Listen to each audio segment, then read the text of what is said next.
Buenas tardes. En nombre de todos los equipos del grupo GVC Gaesco, quiero agradecerles en primer lugar su presencia y desde luego el interés mostrado por este acto.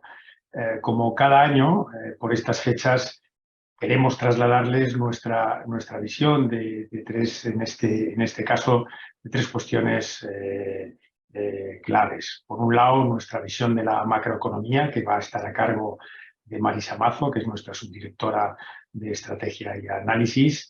En segundo lugar, vamos a revisar también nuestra visión de los mercados financieros, que va a estar a cargo de la ponencia de Víctor Peiró, que también le conocen bien, es nuestro director de Estrategia y Análisis.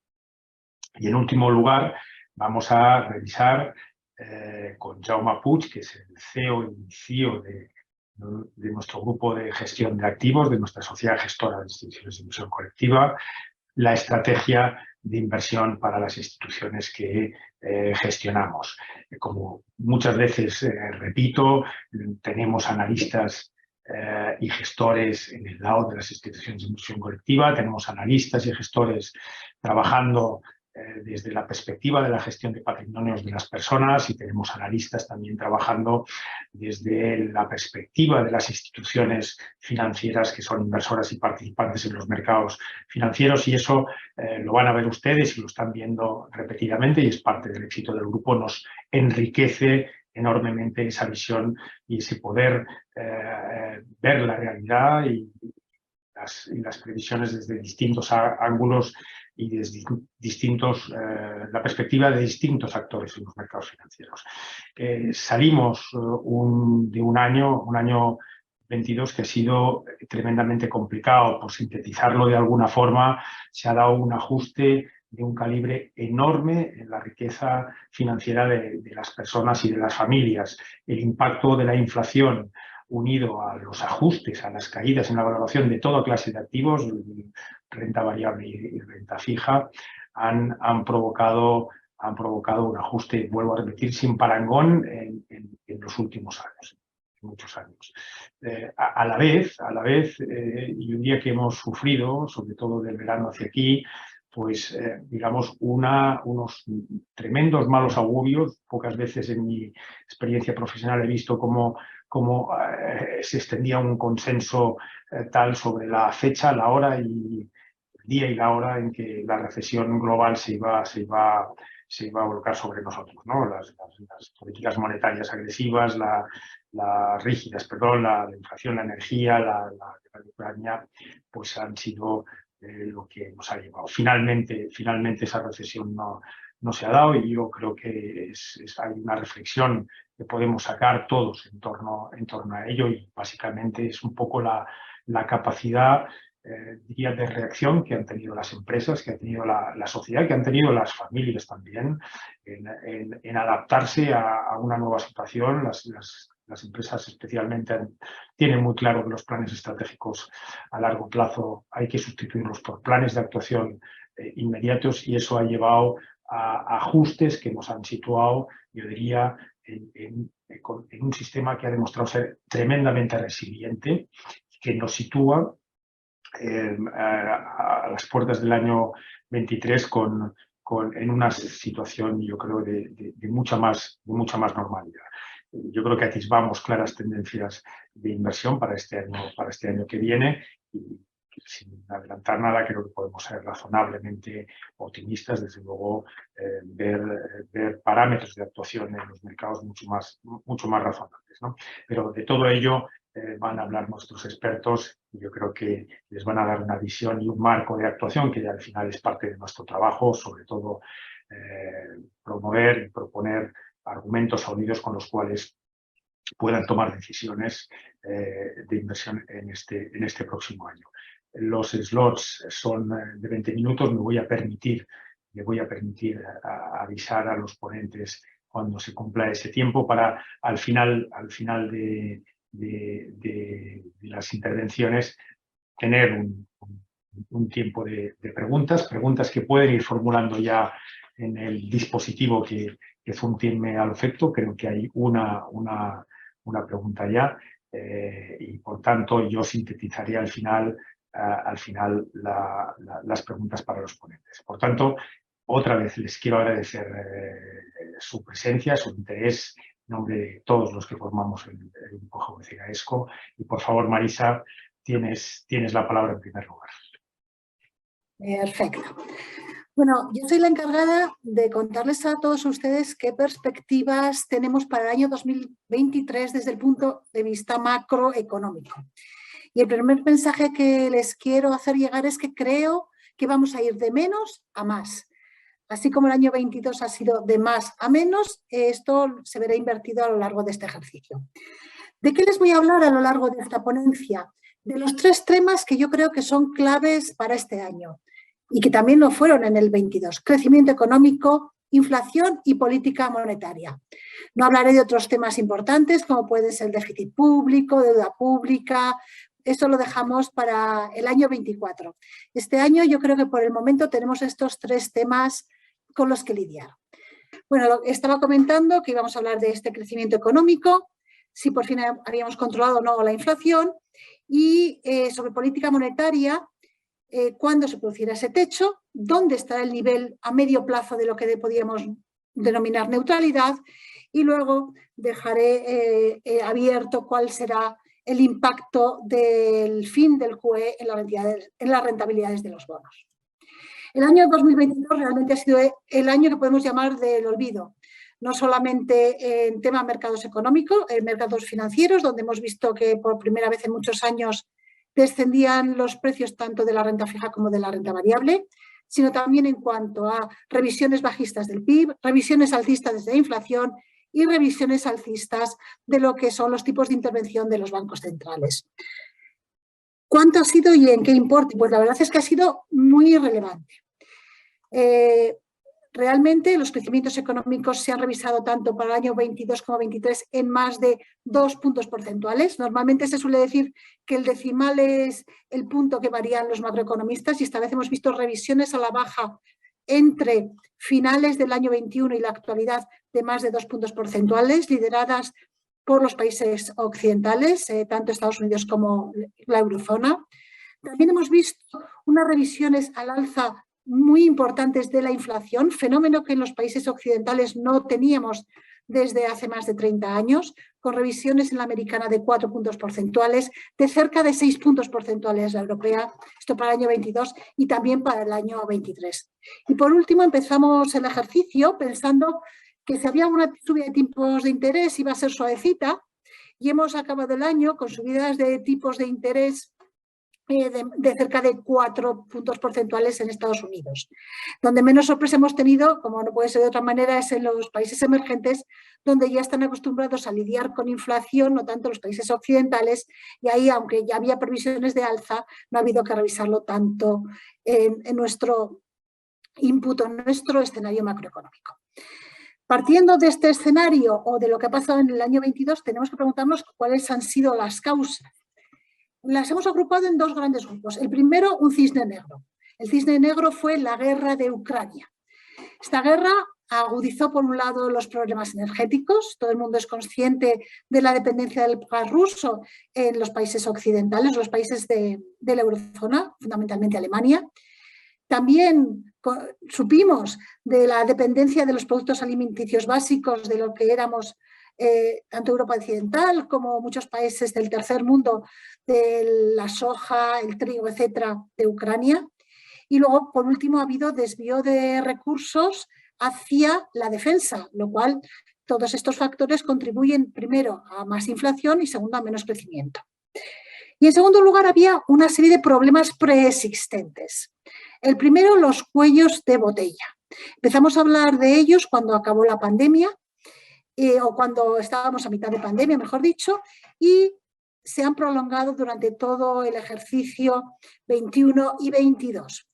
Esto donde se ha manifestado en retrasos en los envíos, en precios de los transportes muy elevados, en la no llegada de ciertos productos. Continuamente estamos oyendo en televisión la falta de ciertos medicamentos, muy probablemente por la dependencia de algunos componentes de China, etc. En segundo lugar, hay unos problemas del mercado laboral que se derivan de dos factores. Primero, una reducción de lo que se denomina la tasa de participación, es decir, cuánta de la gente, de las personas como población activa quieren trabajar. Y en segundo lugar, porque hay una menos match entre la demanda y la oferta. Siguiendo por las presiones inflacionistas, hace 1 año y medio pensábamos que era energético y que se iba a pasar, y lo cierto es que al final lo energético se ha prolongado en el tiempo y ya estamos con los efectos de segunda ronda. Y luego por el COVID. El COVID ha seguido haciendo de las suyas, sobre todo en China, que, como todos ustedes saben, ha estado con política COVID cero y con cierre de muchas empresas. ¿Cómo empezamos el 23? Bueno, el 22 al final no va a ser tan malo como lo pintaban, probablemente porque, a pesar de todos estos factores negativos, la temporada de COVID nos dio algo bueno para la economía, que fue una bolsa de ahorro tremendamente importante. Hubo ahorro de más de 15 puntos en exceso de más de 15 puntos porcentuales del PIB, que eso puede ayudar a las familias a modular su consumo privado. Sin embargo, para el año 23 ya se piensa que se pueden entrar ciertas economías en territorio negativo. El FMI está hablando de 1/3 de la economía mundial en territorio negativo en el año 23, de más de la mitad de los países de la eurozona. Las estimaciones de consenso son algo más benévolas, y así que estiman que el PIB de la eurozona entrará ligeramente negativo, fundamentalmente de la mano de Alemania. Inglaterra probablemente sea el país que más entre en la recesión. Ya sabemos que Inglaterra, aparte de todos los problemas mencionados, se une su propio problema Brexit, además del problema político. Pero, por ejemplo, España parece que vamos a seguir en territorio positivo. Además, están revisando al alza tanto el 22 como el 23. Francia parece también que va a capear el temporal. Y Estados Unidos, ya también FMI afirma en sus últimas declaraciones que puede lidiar sin entrar en recesión. Y el Conference Board, que es el más negativo, también ya habla de crecimiento positivo para Estados Unidos en el año 23. Para el 24, que es el foco de atención donde deberíamos ponernos para nuestras inversiones más en renta variable, ya vemos salida de la recesión, una salida tibia, pero un crecimiento positivo a fin de cuentas. Estas estimaciones lo que nos dan que ver o nos hacen pensar es que puede ser una recesióncita light o un estancamiento de la economía que durará durante los 2 o 3 primeros trimestres del ejercicio 23. Lo peor de todas estas estimaciones es que hay una gran dispersión. Esta gran dispersión, que tienen ahí los gráficos dibujados, es debida fundamentalmente a todos los factores de incertidumbre que he mencionado previamente, que a mi juicio están mejorando. Si se dan cuenta, la dispersión en el año 23, tanto para Estados Unidos como para la eurozona, es de más de 1 punto porcentual. Esto en otros ejercicios era en el entorno a 0,2 puntos porcentuales, con lo cual estas incertidumbres que hay en la economía y todas las variaciones que ha habido, lo que indican es la falta de consenso entre los participantes en la economía. Y esas fuentes de incertidumbre, lo bueno que tienen es que a nuestro juicio están todos mejorando. En primer lugar, los efectos de la política monetaria. Esto es el problema que tienen los países occidentales, es que como no hemos tenido episodios inflacionistas en los últimos 40 años, no hay estudios recientes de cómo la política monetaria actúa para controlar la inflación, tanto para ese control como el impacto indirecto que tiene con menor crecimiento económico.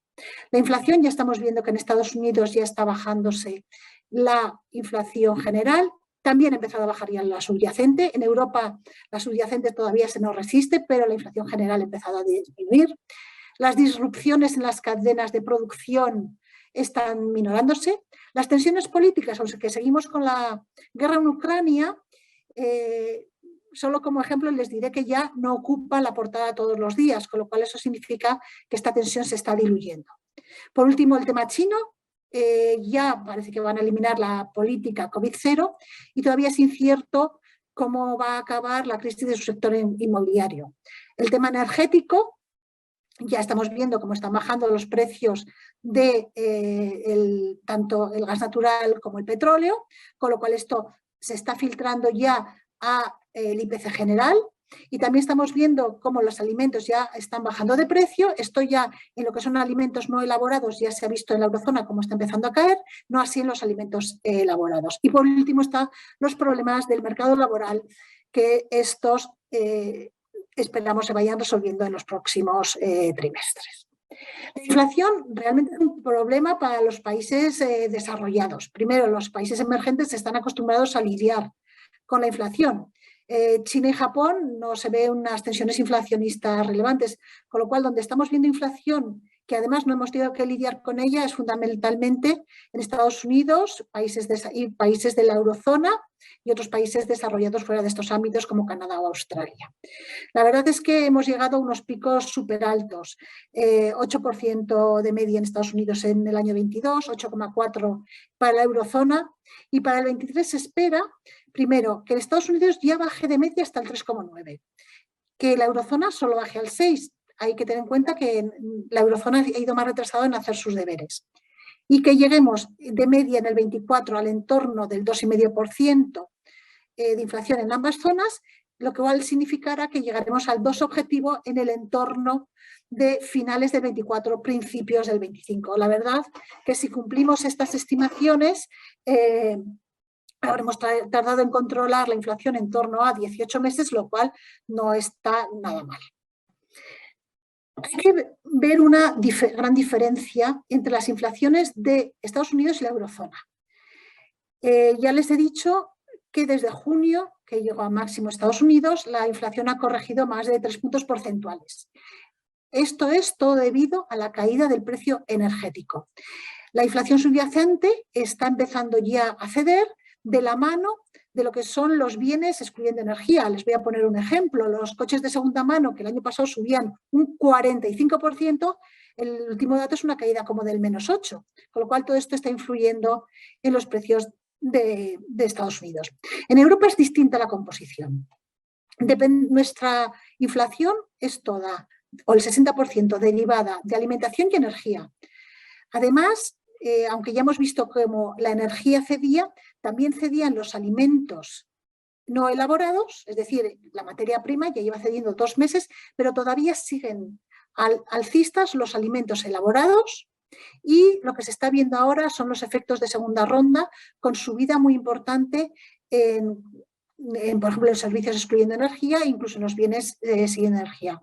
Con lo cual tendremos que estar vigilantes de esa inflación subyacente. La energía no depende de una política monetaria, sino más bien de los precios de los mercados, que a su vez esta vez se han contenido por los temas climatológicos y menos frío, y suponemos que con esta tendencia sigan bajando en los próximos trimestres.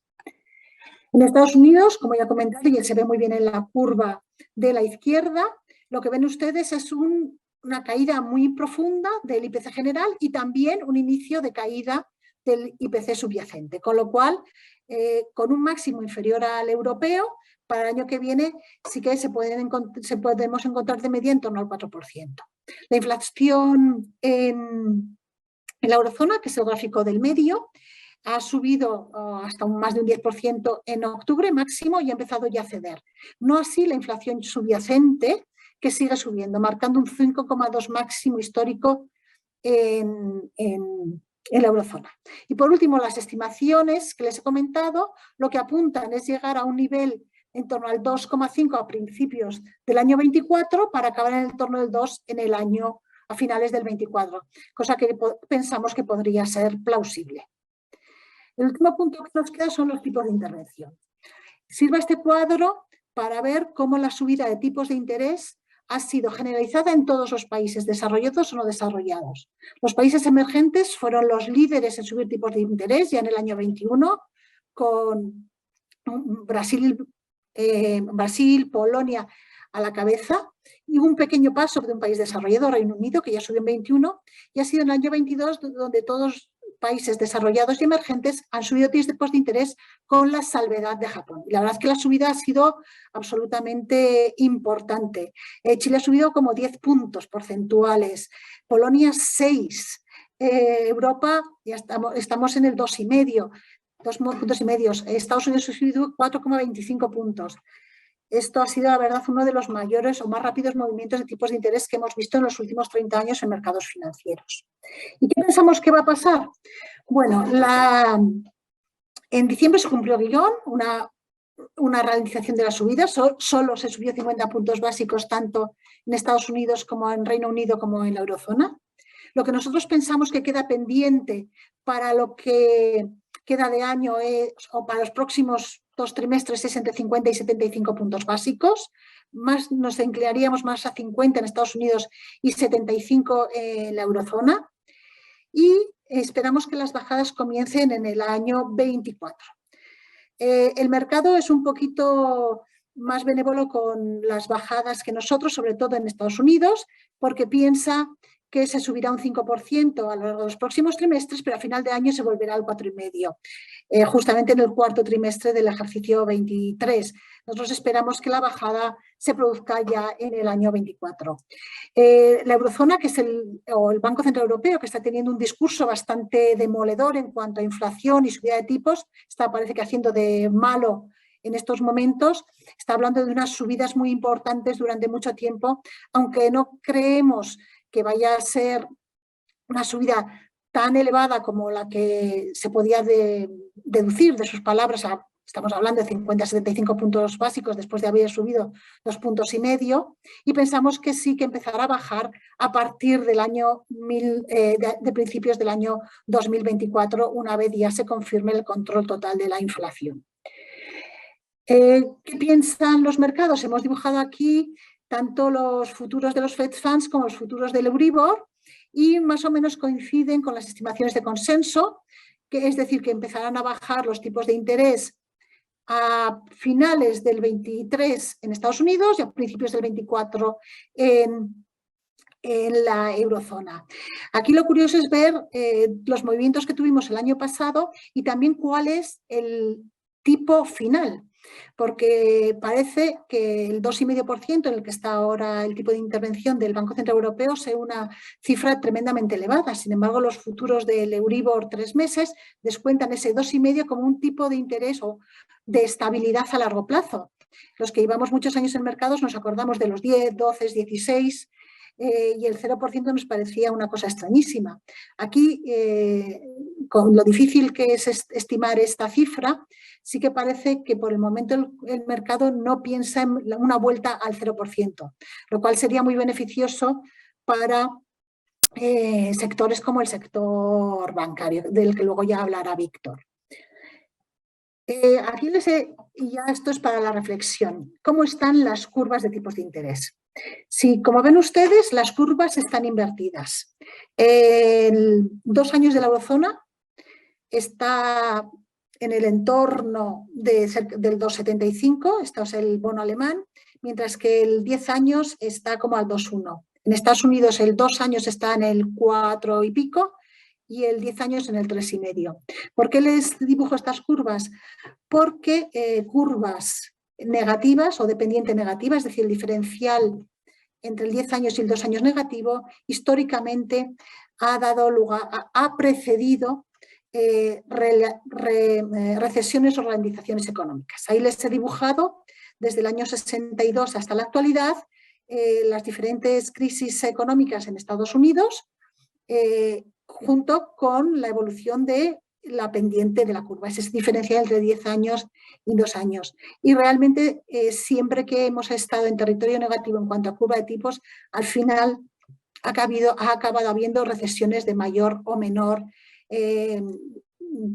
rango temporal. En la actualidad, la verdad es que al salir de una crisis como la del COVID y estar todo muy distorsionado, parece que Estados Unidos en recesión técnica no entrará, pero entrará en un periodo en un año de crecimiento muy bajo, un 0,4, 0,3, eso sí, con 3 trimestres probablemente de crecimiento negativo, con lo cual nuevamente las curvas han anticipado tiempos de no bondad económica. Y en conclusión, decirles que, perdón,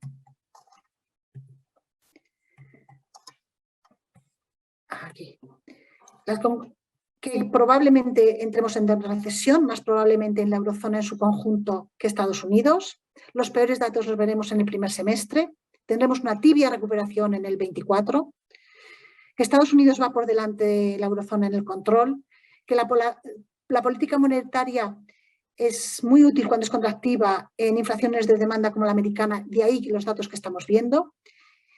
De los tipos de intervención pensamos que la mayor parte de la subida se ha producido ya. No esperamos bajadas hasta el año finales del 23 y en la eurozona vemos los máximos en el 3,25, con lo que quedaría pendiente una subida de entre el 50 y 75 puntos básicos. Y con esto ya acabo y cedo la palabra a Víctor. Disculpen un momento la cuestión técnica, vamos a ajustar. Y en cualquier caso,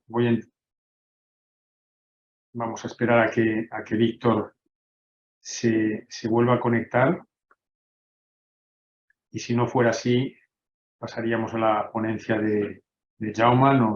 Si no tienen inconveniente, nos damos unos segundos más. Bueno, pues nada, vamos a ver. Pues si Víctor tiene problemas técnicos, vamos a empezar, ¿de acuerdo? Bueno, como hay bastante tema, voy a ir bastante rápido, ¿de acuerdo? Bien, al final, en junio se expresa que hay recesión, o sea, que habría recesión por una parte de expertos, no fue nuestro caso, por políticos, tertulianos, y al final el único que lo acertó fue el humorista gráfico, que se fijó en el comportamiento de la gente evidentemente no tenía el comportamiento que se tenía que ver.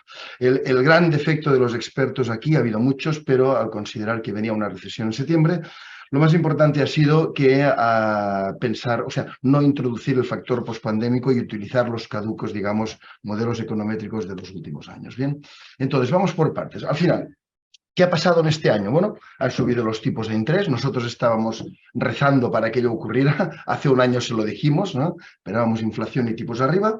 ¿Y qué ha pasado? Los tipos de interés han subido en todos sitios. Han subido en la zona euro, ¿de acuerdo?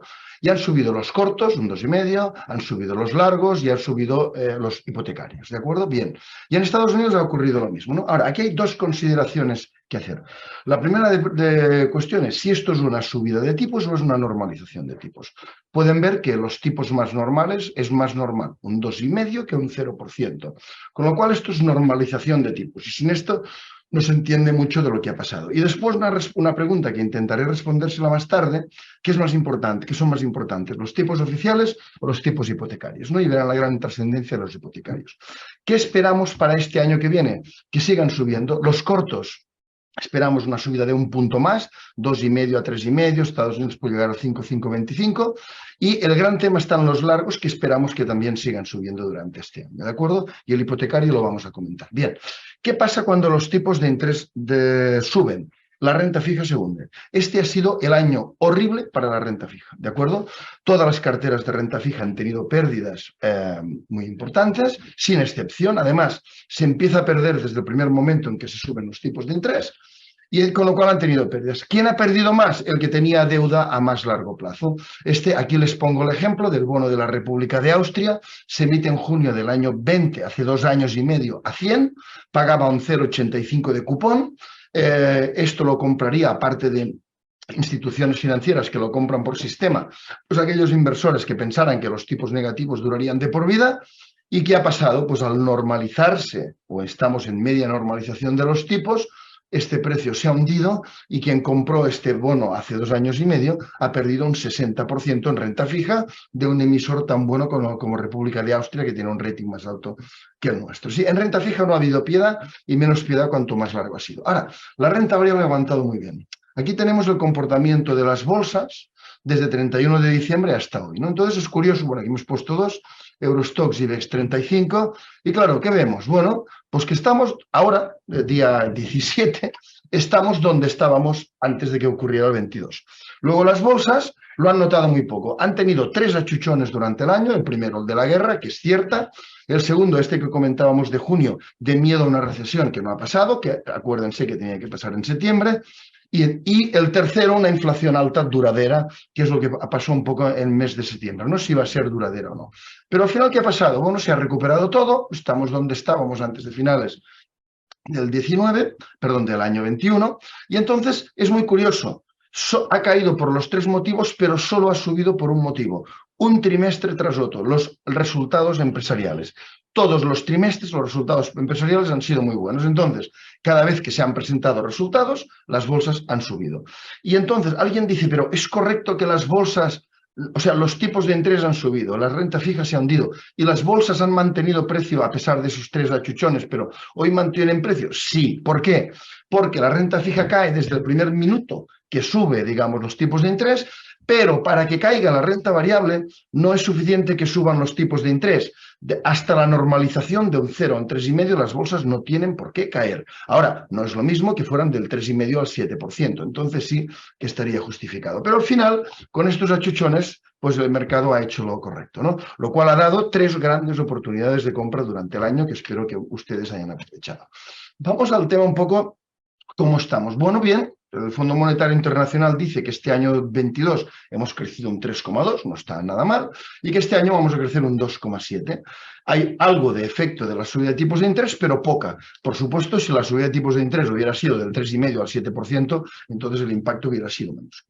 ¿Qué sabemos también? Sabemos de dónde venimos en la pandemia, que en la pandemia se consumieron, estos son bienes, esta es la tendencia estructural de consumo de bienes, más bienes de los que la tendencia marcaba. Eso es porque podíamos seguir comprando bienes en la pandemia, pero en cambio, dado que las restricciones fueron a servicios, lo que está claro es que los servicios no los podíamos hacer y ahora hoy estamos, bueno, este año 22 hemos estado en pleno efecto catch-up, que quiere decir que ahora la gente está consumiendo más servicios. De hecho, por ejemplo, los viajes, las familias lo han puesto, o salidas a restaurantes, dentro de las prioridades de su gasto, ¿no? Ahora, yo el año pasado cuando hablábamos les decía, esperamos un efecto catch-up, recuperación del tiempo perdido. Pero ahora es más que esto, visto la rapidez con que esto ha vuelto, pero esto se lo cuento un poco después.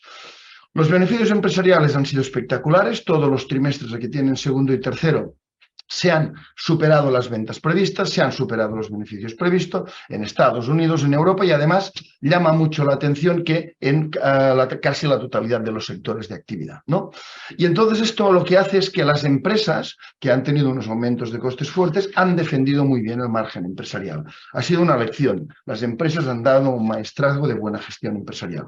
Hasta el punto que los márgenes empresariales hoy, tanto en Estados Unidos como la zona euro, están en zonas de máximos históricos, ¿de acuerdo? O sea, es impresionante cómo con esto las empresas lo han hecho perfectamente bien. Con lo cual, ¿quién ha salido bien de esto? Que tenía empresas, ¿vale? Los beneficios en Europa han crecido este año un 17%, ¿de acuerdo? Pero es más importante todo esto de estas sorpresas. Bien, nosotros en la gestora este año nos hemos reunido con 222 empresas de todo el mundo y al final lo que hemos visto, lo hemos visto todo el año, se ha notado la reactivación pandémica, que los pedidos venían, las empresas han tenido problemas para poder servir lo vendido, hemos visto inventarios en físico superiores al habitual porque las empresas, y esto es importante, lo vamos a ver, ¿no? Digamos, se curaban en salud y tenían más de lo que les tocaba para no poder perder ventas, escasez de personal generalizada y todas las tensiones microeconómicas e inflacionistas que ya vimos empresariales el año 21, todas intactas. Bien, ¿qué ha pasado? Bueno, las tensiones COVID, las restricciones COVID han bajado. Este es el Stringency Index de la Universidad de Oxford, de 0 a 80, 0 no restricciones, 100 totalmente restricciones. Pues hoy estamos ya alrededor de 16, ¿de acuerdo? Bien, aparte de más, todos los países durante este año han ido ya bajando, por ejemplo, Inglaterra de 69 a 5, este 5 que es, pues que cuando vamos a la farmacia, por ejemplo, llevamos mascarilla, ¿no? Y el último ha sido China, que nosotros decíamos en la estrategia que les presenté en septiembre, les decíamos que esperábamos que abrieran entre octubre 22 y marzo 23, bueno, al final han abrido en enero 23, según lo previsto. Entonces los chinos, que eran los que quedaban con restricciones, ahora han pasado ya solo a nivel de 30, están bajando muy rápidamente. Lo cual esto da un input adicional de demanda para el resto del mundo. Y luego, esto no tengo tiempo de explicarlo, pero es curioso, lo que yo les había dicho hace un año aquí, que pensamos que los países habían hecho un aprovechamiento del virus de forma que los más exportadores de turistas tenían más restricciones que el resto, que esto yo se lo dije en base a los datos, les expliqué hace un año el caso inglés. Bien, se lo he oído decir yo en persona a Theresa May, diciendo que lo admitió en público, que el verano del 21, todos vacunados y todos con restricciones, es inexplicable. Pero bueno, si tenemos tiempo hablaremos de esto. ¿Qué han hecho las familias? Bueno, tercer trimestre del año han gastado más en hoteles de lo que gastaron el tercer trimestre del 19. Ha sido tremendo. A nivel mundial un 3% más. Pero claro, hay diferencias en Norteamérica y Europa que ya no hemos tenido. Hemos gastado un 9% más de lo que gastábamos antes del virus. Y en Asia-Pacífico, que tenían el virus, un 17% menos. Si vamos a un nivel más de detalle, veremos que las familias lo que han hecho es reservar un 7% de noches, menos, con lo cual si reservaban 10 noches de vacaciones se han ido 9,3, ¿de acuerdo? Pero han pagado la noche un 11% más caro y en conjunto se han gastado más. Ha sido una vuelta meteórica porque ya estamos comparando no con 20, no con 21, sino con 19. Bien, sabíamos, ya lo comentamos el año pasado, de que las familias habían tenido una tasa de ahorro superior a la normal durante la pandemia, bien, no podían gastar, bien. Y ahora, ¿dónde estamos? Yo he oído una tesis que no sé quién ha dicho de que los partidarios de la recesión decían, no, claro, ahora la gente consume, pero que la gente está gastando ahorros. Bien, no, lo siento, no es verdad, ¿de acuerdo? En Estados Unidos hay un 39% más de dinero que antes del virus, M2, en la zona euro hay un 23,9% más antes del virus, y si quieren que lo aterricemos aquí más local, aquí pueden verlo.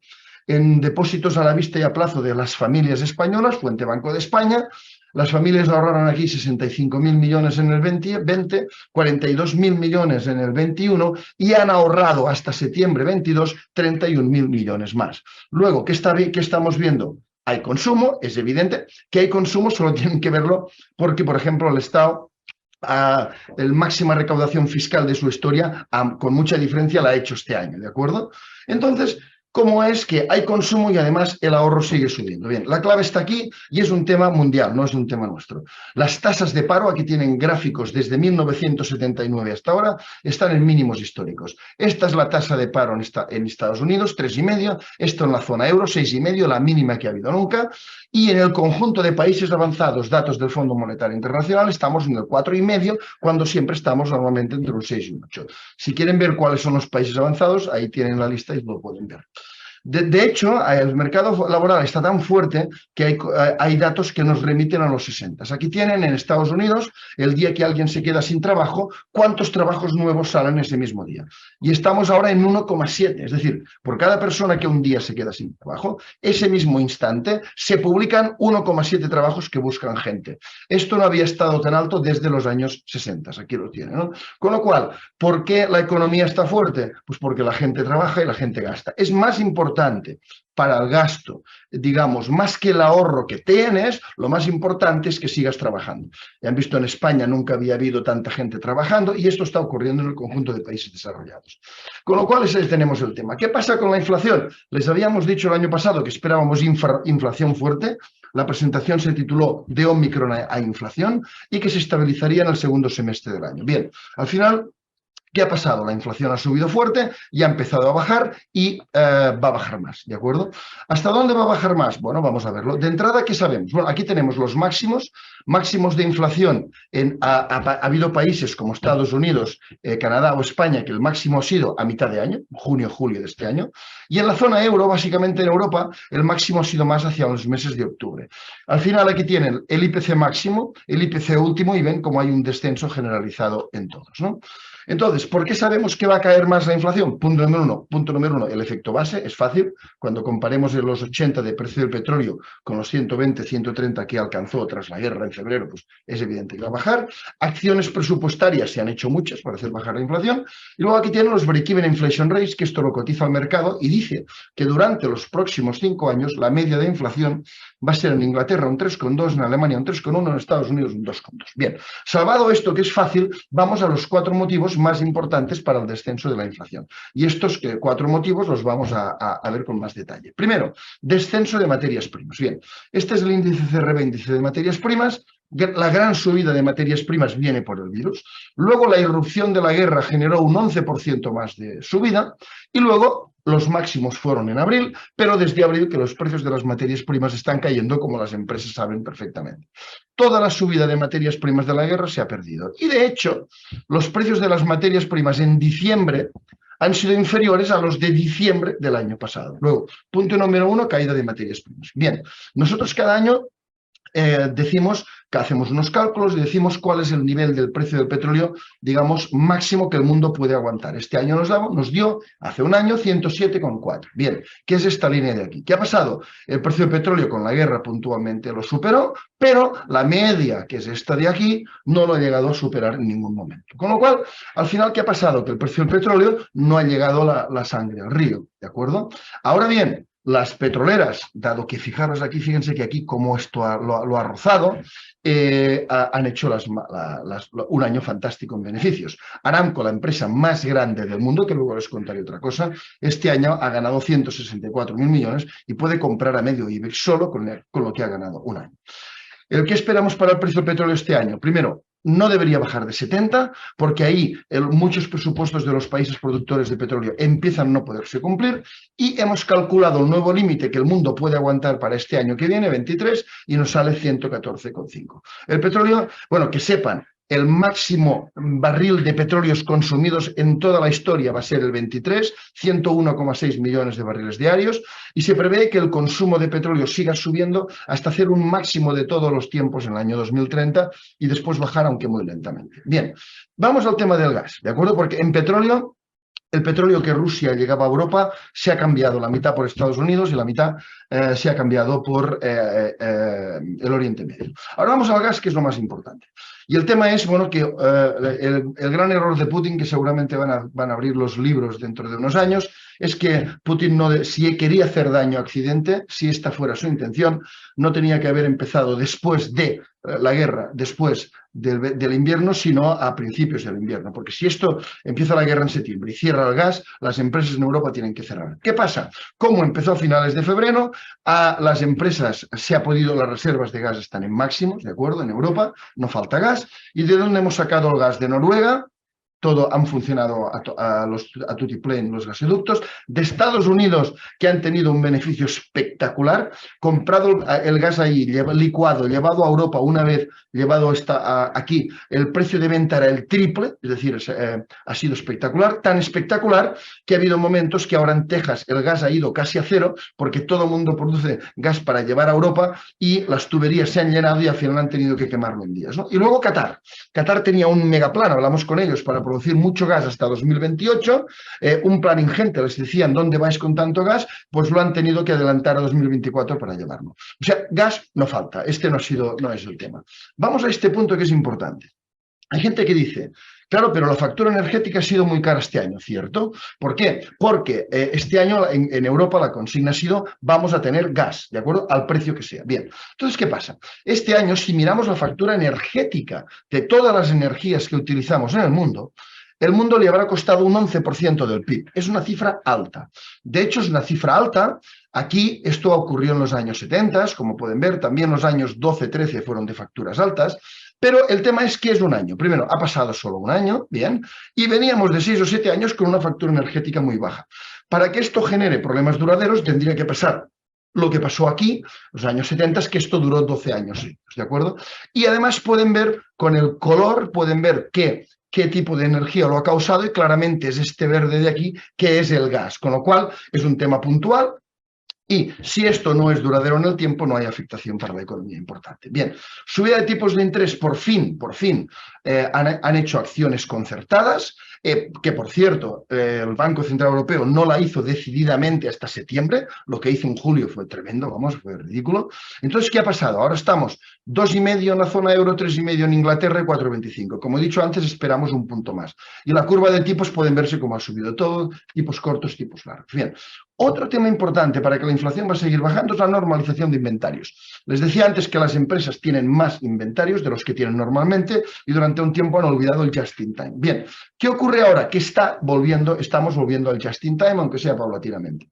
De los muchos indicadores les doy que son cuánto cuestan los containers que desde Shanghái se mandan al mundo. Pueden ver el coste la gran subida y ha vuelto aquí.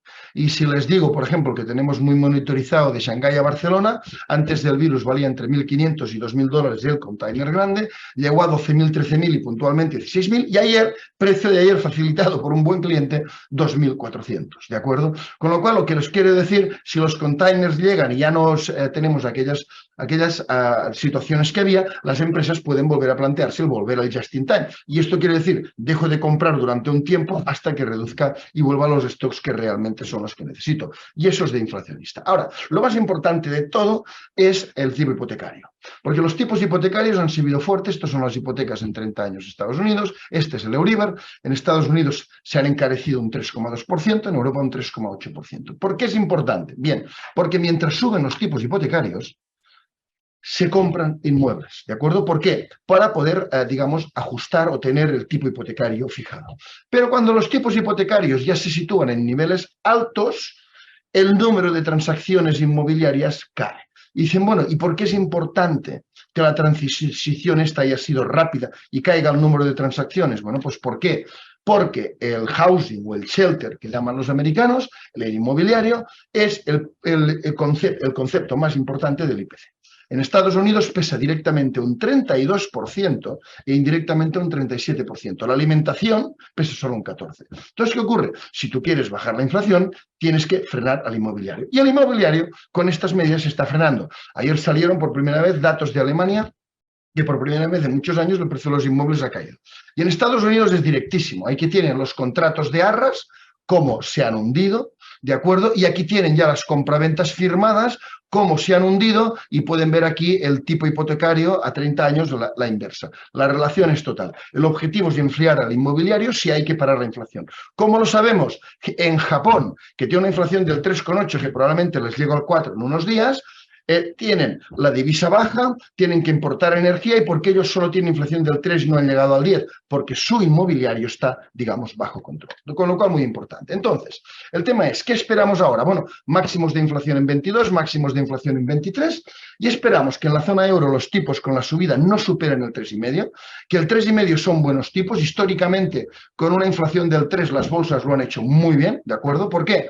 Una inflación del 3 y unos tipos reales positivos del 3,5, digamos, las bolsas con esto tiran, ¿no? Entonces, aquí esperamos que no suban más del 3,5, y en Estados Unidos ya lo ha dicho la FED, van a subir hasta el 5% para atacar la inflación, 5,25, y luego van a volver a bajar hasta alrededor de un 3,5. O sea, al final, directamente en Europa y con ida y vuelta en Estados Unidos, el 3,5. ¿Por qué el 3,5 es tan bueno y no es subida de tipos, es normalización de tipos? Sencillo.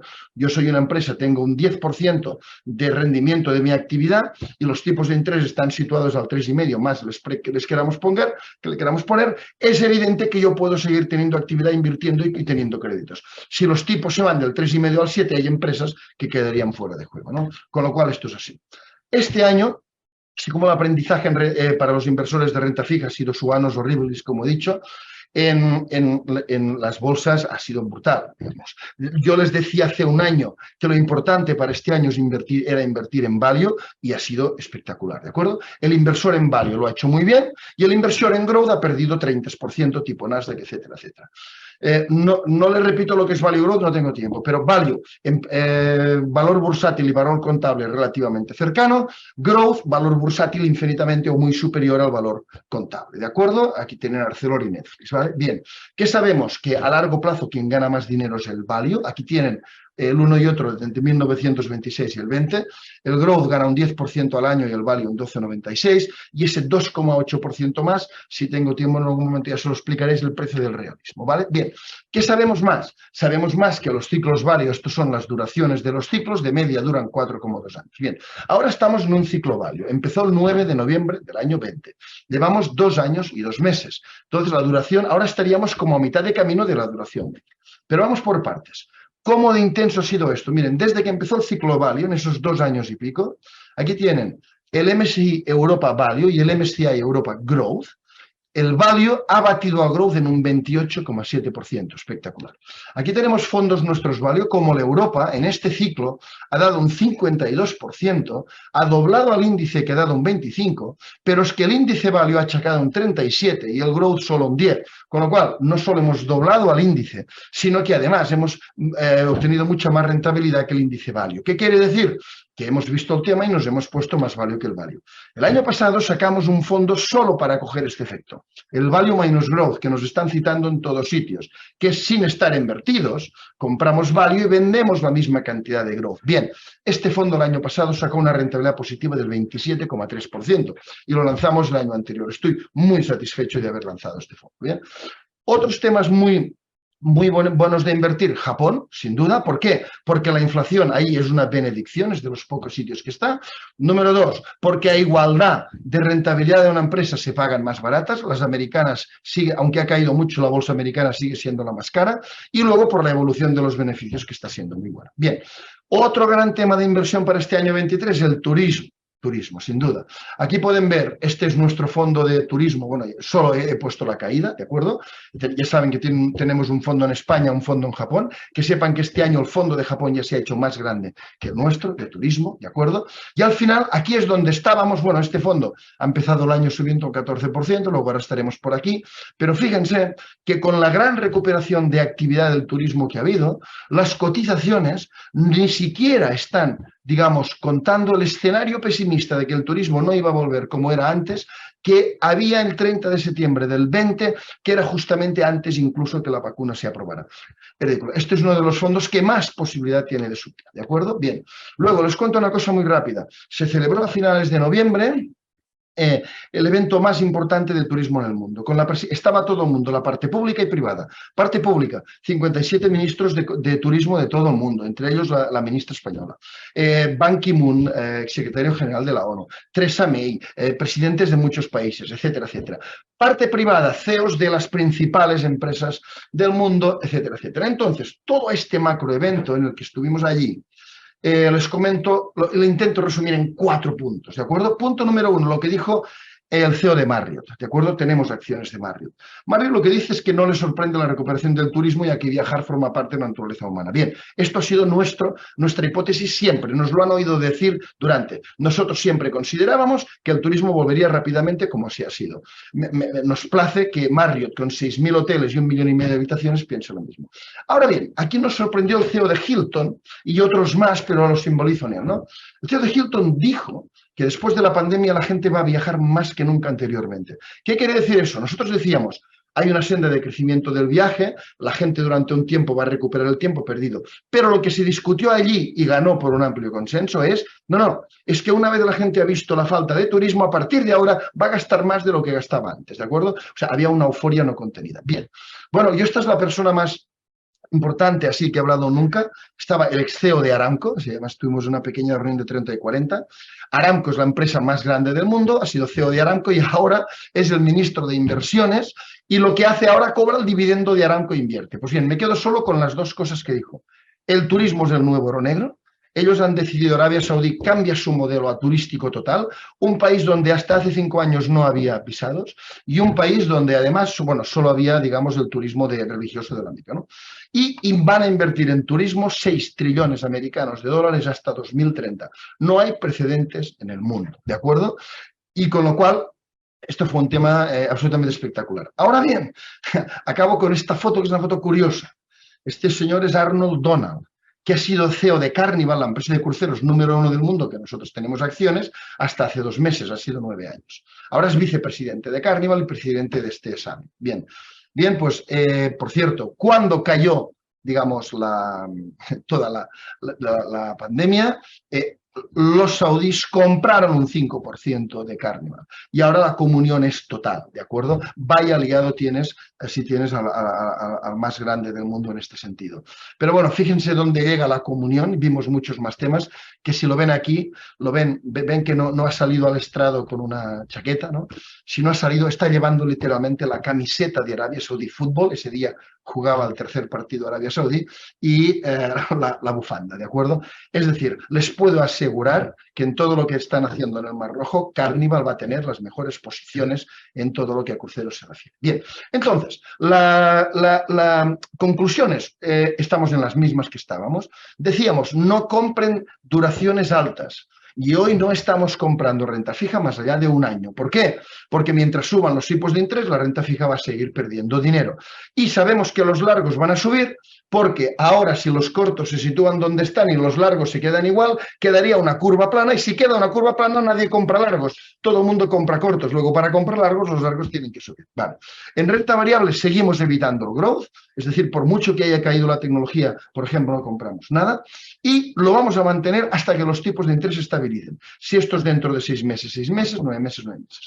No invertimos en negocios de contador, por ejemplo, una residencia inmobiliaria no, un hotel sí, porque tú no reparas la inflación subiendo la renta de aquello que estás alquilando. Con esto no se consiguen lidiar los aumentos de los WACC que piden los inversores y la inflación se lidia con aumento de volumen. Por ejemplo, un hotel sí, porque un hotel no compensa subiendo el precio de las habitaciones, no es suficiente, pero compensa si en vez de tener un 60% de ocupación tiene un 70%. Eso sí que es lidiar con la inflación. Invertir en value, ya estábamos ahí, invertir en Japón estábamos ahí, invertir en sectores de actividad que la subida de tipos lo sigue yendo bien, seguros banca, e invertir en aquellos de recuperación pospandémica o turismo que he comentado un poco por encima, ¿de acuerdo? En dólares, en la presentación de septiembre les dijimos que ya vendíamos dólares, bien, el dólar ha caído desde entonces, pero para acumular lo haríamos muy paulatinamente hasta 1,15. No entro aquí, pero es evidente que las empresas siguen muy baratas. Les digo las OPAs que nos han efectuado a empresas que teníamos en cartera, ¿de acuerdo?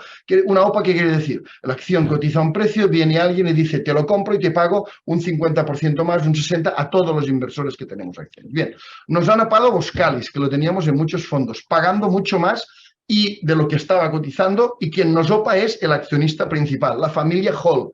Por cierto, si alguien quiere ver la mejor estrategia, ahora no tengo tiempo de comentarla, pero si alguien quiere, les cuento la estrategia de Hall, que es lo mejor que he visto en la vida. Atlantia nos lo oparon, lo teníamos en el 300. ¿Quién nos lo opó? La familia Benetton, titular de Atlantia, principal propietario, y se juntó con Blackstone para llegar a los importes. Bueno, la de Activision es tremenda. Hay que vender cuando está caro. Activision lo vendimos el año 21 a 102 y luego Microsoft llegó al año siguiente y le una OPA a 95. Con lo cual, cuando está caro hay que vender siempre. Y ahora nos han hecho una OPA a Centrotec, empresa alemana. Una OPA a Finlogic, pagando un 68% más. Una OPA a Bakutec, pagando un 46% más. Estas tres últimas de este fondo Small Caps, que el fondo Small Caps nos han hecho este año 3 OPAs, pero aquí tienen el histórico. Hemos recibido 34 OPAs en 20 años a empresas que teníamos 1,7 por año, ¿de acuerdo? Al final, acabo. Los fondos, nuestras rentabilidades, las del retail, son las peores rentabilidades nuestras, pero aquí se lo explico. El fondo 300 ya llevamos un 14% en los pocos días que llevamos, el DS, el Europa un 12-20, pero es que además el año pasado con la bolsa cayendo un 12, un 13, conseguimos ganar un 1,71, ¿no? En retorno absoluto, quien gana más dinero este año es el Value Minus Growth, que el año pasado es el que ganó el 27%. Bueno, aquí lo pueden ver, se pueden entretener. El resumen es muy sencillo. Una persona que hubiera comprado todos nuestros fondos a proporción, esta es la rentabilidad que hubiera sacado, que es un 6,18% TAE anual, desde los más arriesgados a los menos, todos. El fondo con más TAE ha sido el TFT, un 10,3% anual, y el con menos, el renta fija, con un 0,12%. Aquí tienen los fondos que lo hacen bien cuando los tipos largos suben, estos de aquí, estábamos en estos, seguimos en estos. Aquí tienen nuestros fondos por estilo de gestión, cuáles son value, cuáles son growth, cuáles invierten en empresas grandes y en empresas pequeñas.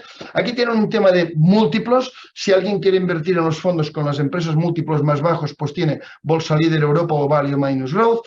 Y en cambio, si alguien quiere dividendos, pues usted tiene muchos fondos, tiene el Dividend Focus, tiene el Renta Valor, el Value Minus Growth también, el Europa, el Oportunidad Inmobiliaria. Y si alguien quiere invertir en empresas muy baratas desde la óptica contable, pues tiene Japón, ¿no? Entonces, ahí decirles solo un último punto y con esto acabo. Nosotros teníamos un fondo artículo 8 que es sostenibilidad, que es el fondo GVC Gaesco Sostenible, lo tenemos desde el año 2014, y ahora pasamos un montón de fondos que aquí los tienen, de acuerdo, a artículo 18. Ustedes, partícipes del fondo, van a recibir las cartas digamos, conforme se les anuncia este cambio. Y esto quiere decir al final que lo que estamos haciendo es, hay mucho inversor que nos lo ha pedido, tenemos mucho inversor institucional, compañías de seguros, etcétera, etcétera, bancos que nos lo han pedido, pero al final esto es más importante que esto. Yo no sé a nivel gubernamental lo que se va a avanzar en esto, pero lo que tengo claro es que las empresas lo han visto. Piensen lo siguiente, el capitalismo es una especie de virus, se da cuenta de que si sigue igual matará al portador, que es el mundo, y el capitalismo ha virado, y ha virado mucho. Las empresas lo están haciendo y los inversores también lo estamos haciendo. Para nosotros, ¿qué implica? Bueno, que hasta ahora teníamos solo que ganar dinero y ahora tenemos que ganar dinero y en la medida en que podamos hacerlo con aquellas empresas, digamos, que lo hacen mejor desde la óptica.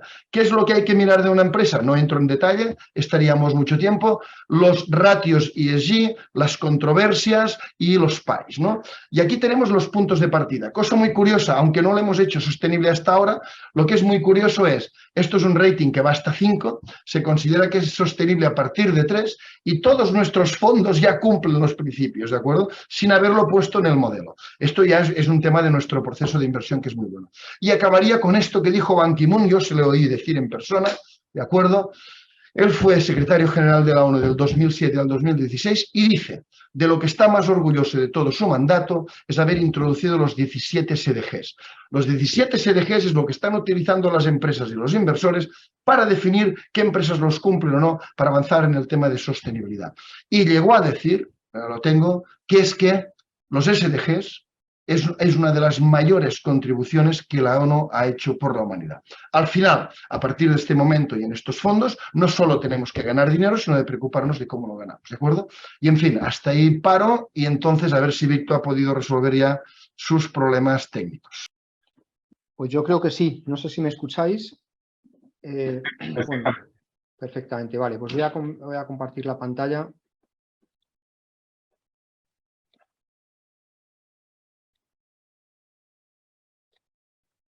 Vale, pues en principio se ve la pantalla, ¿no, Enrique? Perfecto, perfecto. Vale. Bueno, pues en primer lugar, muchas gracias por continuar con nosotros para ver la visión que tenemos del mercado para este año.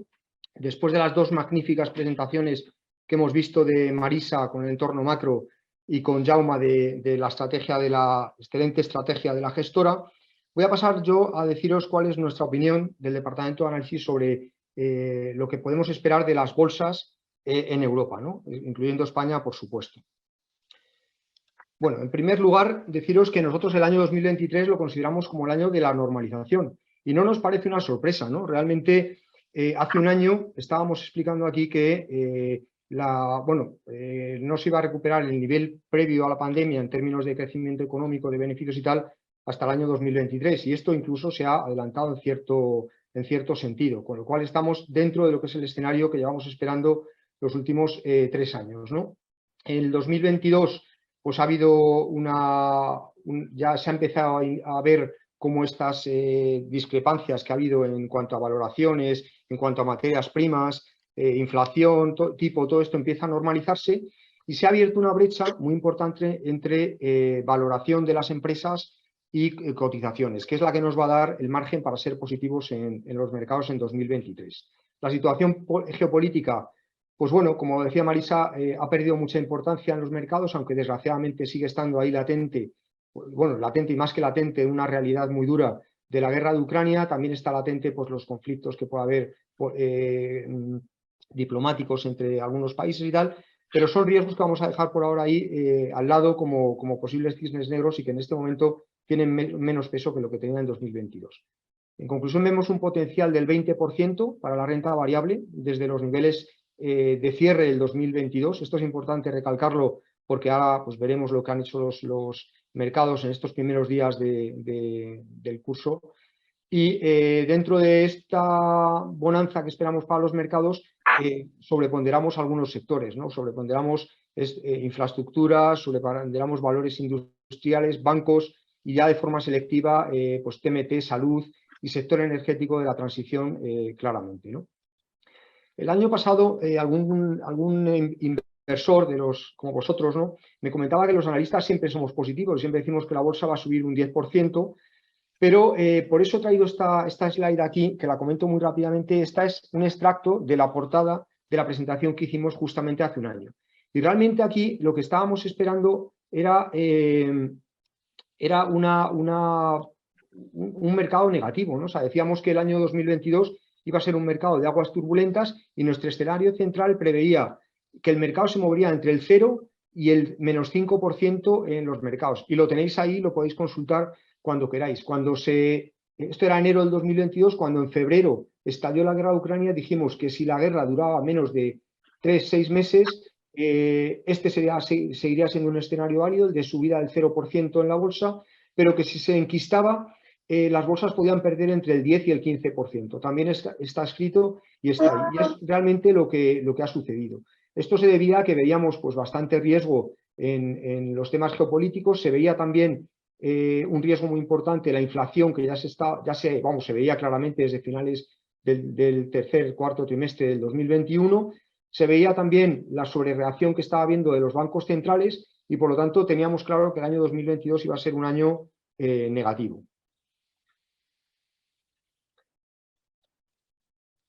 Bueno, dicho esto, ¿de dónde partimos? Bueno, partimos de una situación que no es nada exigente para los mercados y esto es muy bueno, ¿no? Los mercados en 2022 realmente han perdido entre un 5% que ha bajado el IBEX y un 20-30% que han bajado en Estados Unidos, con Europa en medio bajando un 10%. Además, todos los sectores, como podéis ver en el gráfico de abajo, han tenido pérdidas significativas, sobre todo aquellos sectores relacionados con el consumo como retail, tecnología y automóviles que han sido los más penalizados. Solamente 2 sectores han tenido un comportamiento positivo en 2022. El de energía, por supuesto, con la gran subida del precio del petróleo, y el de seguros. Algunos sectores como utilities, bancos y algunos otros sectores han tenido un comportamiento mejor relativamente que los otros, ¿no? ¿Y qué está pasando en el comienzo del año? Pues en el comienzo del año está pasando que vale todo, básicamente, ¿no? Estamos viendo como casi todos los índices europeos, como podéis ver en el gráfico superior, han subido entre un 8 y un 10%, Estados Unidos sigue rezagado con una subida del 4% y los pequeños valores incluso han repuntado más con una subida del 12%. Estamos hablando solamente de estos primeros menos de 20 días del año. Estas ganancias se han además repartido por todos los sectores y precisamente los sectores que más están subiendo son los que más habían caído en el 2022. Por lo tanto, este inicio del año lo explicamos más por un posicionamiento muy fuerte de todas las gestoras, apostando por una estrategia que es bastante vieja, que es la de vamos a comprar algo de las cosas que más han caído en el año anterior porque hay muchas probabilidades de que reboten. Bueno, esto es positivo, está dentro de lo que esperamos para el año, ya he dicho que esperamos una subida del 20%, pero que solamente en unos cuantos días se consuma pues entre un 30 y un 40% de este potencial, ya lo hemos visto en otros años y nos incita a que toca otra vez un año de gestión activa, con muchos dientes de sierra, muchas volatilidades y ganancia de punto a punto, pero por el medio del año pues con oportunidades de rentabilizar las carteras, ¿no? En este punto lo que hacemos es volver a revisar cuáles son las principales coordenadas del mercado. Como sabéis, el mercado va a estar, como siempre lo ha estado históricamente, definido por 4 variables principales, ¿no? La primera sería el entorno macro, que ya lo ha mencionado Marisa. El segundo, el beneficio de las empresas. Tercero, valoración. Y cuarto, pues un poco el entorno de mercado de liquidez y de situación de los inversores. En la parte macro no voy a extenderme más de lo que ha comentado Marisa, pero simplemente deciros, para engranar lo que es la situación macro que tenemos con los mercados, que está comprobado empíricamente que los mercados anticipan entre 6 y 7 meses lo que son las evoluciones macroeconómicas de las economías globales, ¿no? Realmente, cuando, si os acordáis, antes de la pandemia estábamos en el ciclo más largo de bonanza económica que habíamos visto en la historia. Se venía desde la crisis del 2008 de Lehman Brothers, se venía un crecimiento continuo prácticamente hasta el 2019. La pandemia aceleró la caída y si veis aquí en la parte del reloj que está en el este, por así decirlo, en las 3 de la tarde, esa pandemia aceleró la caída de los mercados, aceleró el soporte de los bancos centrales, aceleró la caída de tipos y, por supuesto, dio paso muy rápidamente, cuando la pandemia se pasó, a que esta parte del ciclo económico, la mejora de resultados, mejora económica, subida de inflación, también se haya disparado y se haya cortado mucho en el tiempo. Por lo tanto, nos hemos pasado un ciclo económico rapidísimo por estos 2 shocks externos que ha tenido el mercado. La guerra y el COVID y su recuperación ha hecho que todo esto se dispare mucho más rápido. Ahora estamos en la parte, por así decirlo, de las 9 de la noche del reloj de la economía, estamos en plena subida de tipos, plena subida, bueno, ya está dejándose atrás la subida de la inflación, como han comentado tanto Jaume como Marisa, y estamos en plena subida de costes de las empresas y por lo tanto, bueno, pues creemos que el mercado ya está en disposición de empezar, y por eso ha empezado también este año, a descontar que vamos a pasar a otro ciclo, a otra parte del ciclo, donde ya no va a haber tanta tensión de la inflación y los bancos centrales van a empezar a dejar de subir los tipos de interés. No contradigo lo que han dicho tanto Marisa como Jaume de que los tipos pueden seguir subiendo, eso no lo contradigo, sino lo que digo es que los mercados, en cuanto atisben de que estas subidas de tipos ya son la última fase del proceso, pues van a empezar a descontar positivamente esa nueva fase del mercado. Aquí, viendo estos días un poco temas importantes del mercado, pues he elegido estos gráficos que ponen de manifiesto realmente la fortísima distorsión que ha tenido la pandemia y la recuperación de la pandemia en muchas áreas de la economía, ¿no? Por ejemplo, aquí vemos el margen de refino, que lo he elegido porque esta mañana lo presentaba Repsol. El margen de refino es lo que gana cada petrolera cuando procesa un barril de petróleo, ¿no? O sea, procesa un barril de petróleo, saca gasolina, saca diésel y tiene un margen por esta actividad. Bueno, pues tradicionalmente ese margen ha estado, como veis aquí lo tenemos desde el año 2004, entre alrededor del 5. Estos son $5 por barril, es el beneficio que sacaban las petroleras al refinar esos barriles de petróleo.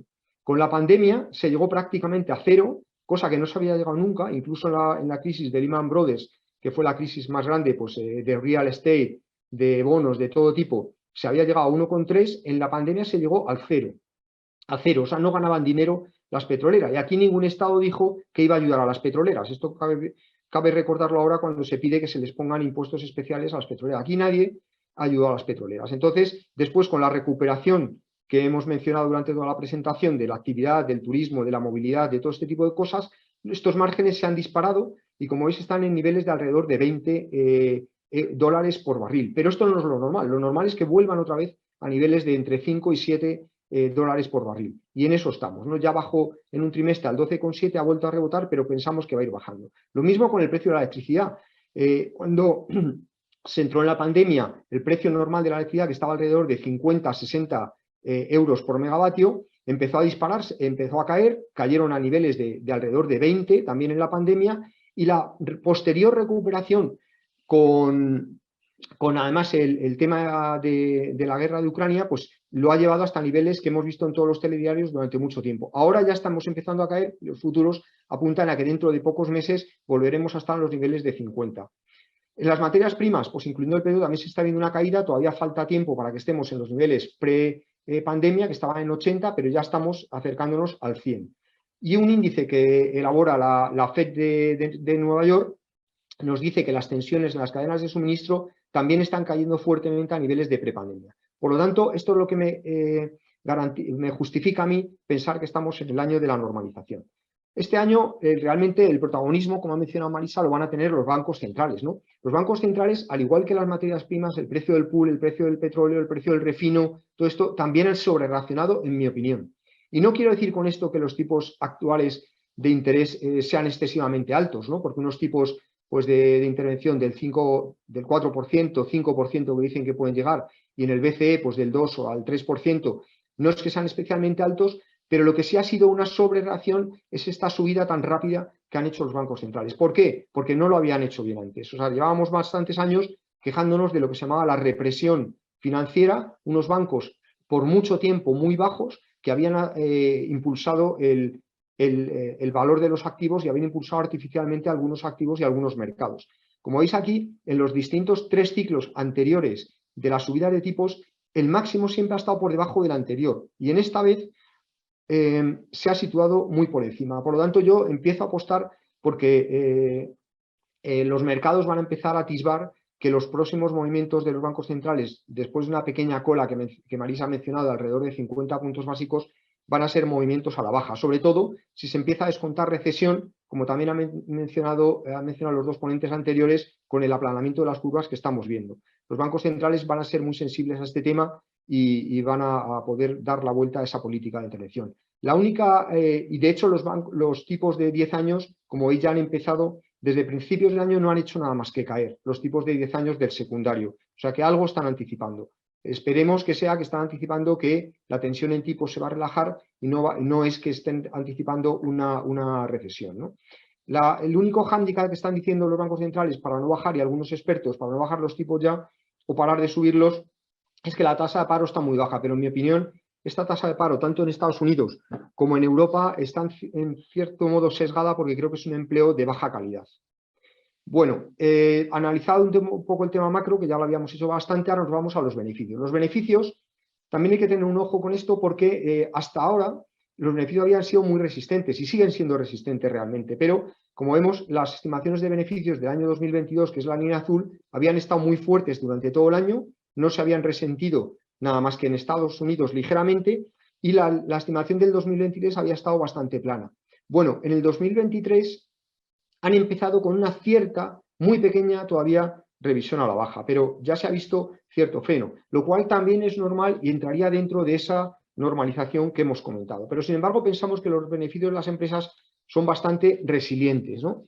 ¿Y por qué? Bueno, pues pensamos esto porque nuestros analistas, ¿no?, que tenemos un equipo de análisis muy importante tanto en España como en Europa, estiman que el margen EBITDA que las compañías europeas van a tener, o que estamos estimando para los próximos meses, va a estar todavía por encima del que tenían en los niveles pre-COVID. O sea, lo que quiere decir es que las compañías han conseguido trasladar ya buena parte de los aumentos de las materias primas, aunque no lo han trasladado del todo, por eso los márgenes se han reducido, pero que lo importante es que, como vemos aquí en este gráfico de arriba a la derecha, la mayoría de las industrias cotizadas, en nuestra opinión, tienen capacidad de traslación de todos esos costes. Por mucho que los políticos intenten frenarlo, al final es muy difícil controlar en un IBI, por ejemplo, del 4% de los alimentos, pues lo puedes controlar 2 días, pero al final no se puede controlar. Esto será un efecto de la oferta y de la demanda. Si la demanda flojea, pues los precios bajarán, y si la demanda sigue fuerte, los precios subirán. Pero la capacidad de traslación es indudable para la mayoría de los sectores. Y además, lo más importante, me decía un consejero delegado de una empresa, que los gestores y los analistas estamos un poco obsesionados con los márgenes, pero que lo que importa es que el número absoluto de los beneficios crezca. Y eso es lo que está sucediendo. O sea, realmente, aunque el margen hay cierto estrechamiento, aunque, como os digo, está por encima de lo que tenía en 2019, lo cierto es que las ventas están creciendo tanto que, aunque se hagan con un poquito menos de margen, el crecimiento de los beneficios es muy fuerte. También creemos que son fuertes los beneficios porque las empresas han optimizado muchísimo su estructura financiera. Como veis aquí, antes del COVID, las empresas tenían un apalancamiento del 2,1 veces, o sea, 2 veces la deuda era sobre el EBITDA. En 2021 creció al 2,6 y en estos momentos la deuda de las empresas está bastante baja. Por lo tanto, el daño que pueden hacer la subida de los tipos de interés es muy limitado. La cobertura de intereses es muy fuerte. Está alrededor de 20 y tantas veces que cubren el EBITDA, cubren los gastos financieros. Por lo tanto, aunque el gasto financiero se duplique, la merma que van a tener las empresas en el beneficio va a ser muy limitada. Esto va a llevar a que las empresas van a seguir creando mucho valor. Como veis aquí, el diferencial que hay entre la rentabilidad de las empresas, que es el ROCE, ¿no?, la rentabilidad que tienen sobre sus activos, es creciente y estimamos que siga siendo creciente hasta el 2024. Pues, por ejemplo, que en 2024 alcance el 14% frente al 9,3% que tenían en 2019. Aunque la WACC, que no la cambiamos mucho los analistas por la subida de tipos, porque la mantenemos bastante estable en el tiempo, alrededor del 7, entre el 7 y el 9%, 7-8%, ese diferencial de rentabilidad va a seguir siendo positivo. Y esto es lo que crea valor para los mercados. Es verdad que las estimaciones de crecimiento de beneficios son muy fuertes para el 2022, todavía no las conocemos del todo porque se publicarán entre febrero y marzo de este año todos los resultados de 2022, pero estimamos que crezcan alrededor del 18% en Europa y en España. Es verdad que para el 2023 los crecimientos son muy moderados, ¿no?, tanto en Europa con el 1,3%, como en España una pequeña bajada por la intervención de los impuestos en las empresas energéticas y en los bancos, ¿no?, que yo creo que es demasiado conservador se verá un comportamiento mejor de los beneficios. Pero aún así, son unos beneficios absolutos muy interesantes, ¿no? Tan interesantes como que podéis ver aquí en este grupo de barras que las 3 primeras barras muestran cuál es el nivel de beneficios frente a los beneficios que las empresas tenían antes del COVID, y veis que en España, por ejemplo, el beneficio del 2022 está un 27% por encima del que tenían antes de la crisis del COVID. Y la bolsa, sin embargo, que lo muestra la barra naranja, está todavía un 7% por debajo de los niveles que el IBEX tenía antes del COVID. Por lo tanto, se ha abierto tanto en España como en Europa, ¿no?, donde veis que los beneficios están un 40% por encima de los que tenían antes del COVID, y las bolsas están un 10% por encima de lo que tenían en el COVID, incluso en Estados Unidos, ¿no?, con menos diferencial, pero también esa relación se cumple, ¿no? O sea, realmente los beneficios empresariales del 2021 y 2022 se han situado muy por encima de los que tenía en 2019, mientras que los mercados están solo un poco por encima, o en el caso de España, por debajo. Por lo tanto, esto ha llevado a que los multiplicadores estén ahora mismo con un descuento importante respecto a los multiplicadores que había en 2020, 2021 y 2022. Es verdad que están ahora cerca de las medias que tenían a largo plazo, pero creemos que esto es porque realmente los mercados todavía están teniendo una visión de que los tipos de interés van a seguir subiendo. Sabéis que a mayores tipos de interés los multiplicadores tienen que ser más bajos, ¿no? Entonces, en este momento todavía están en la media histórica, pero creemos que tienen potencial para mejorar respecto a la media del corto plazo.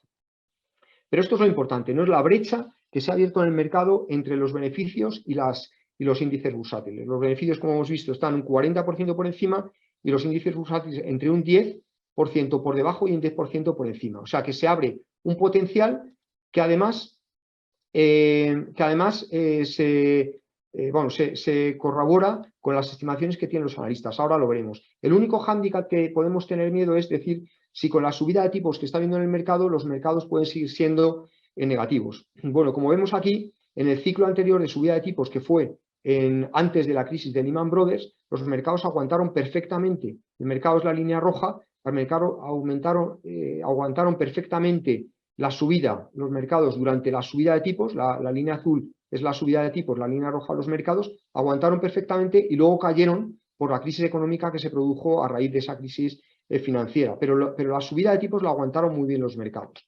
En este ciclo económico que estamos viendo, la subida de tipos que se produjo entre 2016 y 2019 se aguantó muy bien por los mercados, y solamente estamos viendo que ahora, en el ciclo actual, donde los bancos centrales han subido los tipos, se ha producido una caída de los mercados. ¿Por qué? Pues por lo que hemos comentado antes, por la rapidez que ha habido en la subida de tipos. Por eso es tan importante, creo yo, es uno de los drivers que yo creo que este mercado va a tener. Yo creo que sigue dopado y sigue atraído por unos bajos tipos de interés. En cuanto los mercados interpreten que ya estamos cerca de que se produzca el stop en la subida de tipos, creo que van a empezar a recuperar incluso más fuerte de lo que hemos visto estos días.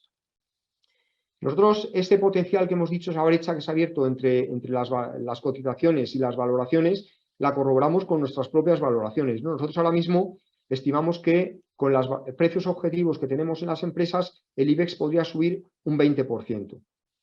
El mercado está un poquito más bajo, en el 14%, pero en todo caso se ve un potencial, yo creo que bastante atractivo, y que permite a las bolsas que batan incluso a la inflación que hay en estos momentos, ¿no?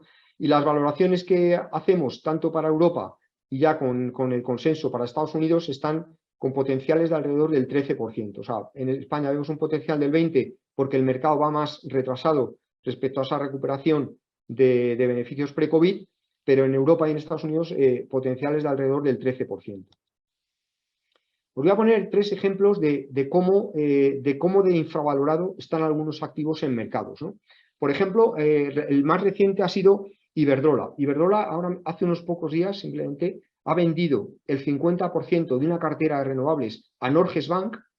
Entonces, mucha gente tiene dudas y pregunta, bueno, ¿los renovables son atractivos o no? Bueno, tenemos al mayor fondo uno de los mayores fondos de pensiones del mundo, que es Norges Bank, que invierte en este activo un 49% de la cartera de renovables de Iberdrola en España, la cartera por desarrollar, y le paga 600 millones de euros, que es equivalente a 15 veces el ratio EBI/EBITDA, cuando la empresa está cotizando a 10 veces. Por lo tanto, una generación de valor muy importante que hay. Repsol también en junio también vendió un 25% de la filial de renovables y en este caso lo vendió incluso más alto, lo vendió a 25 veces Enterprise Value EBITDA del año 22 y 13 veces Enterprise Value EBITDA del 2025. Repsol y todas las petroleras están cotizando a niveles de menos de 5 veces EBITDA, por lo tanto la generación de valor también es muy importante. Los compradores en este caso también fueron Crédit Agricole y Energy Infrastructure Partners, que son inversores que no tienen pinta de tener poco conocimiento del mercado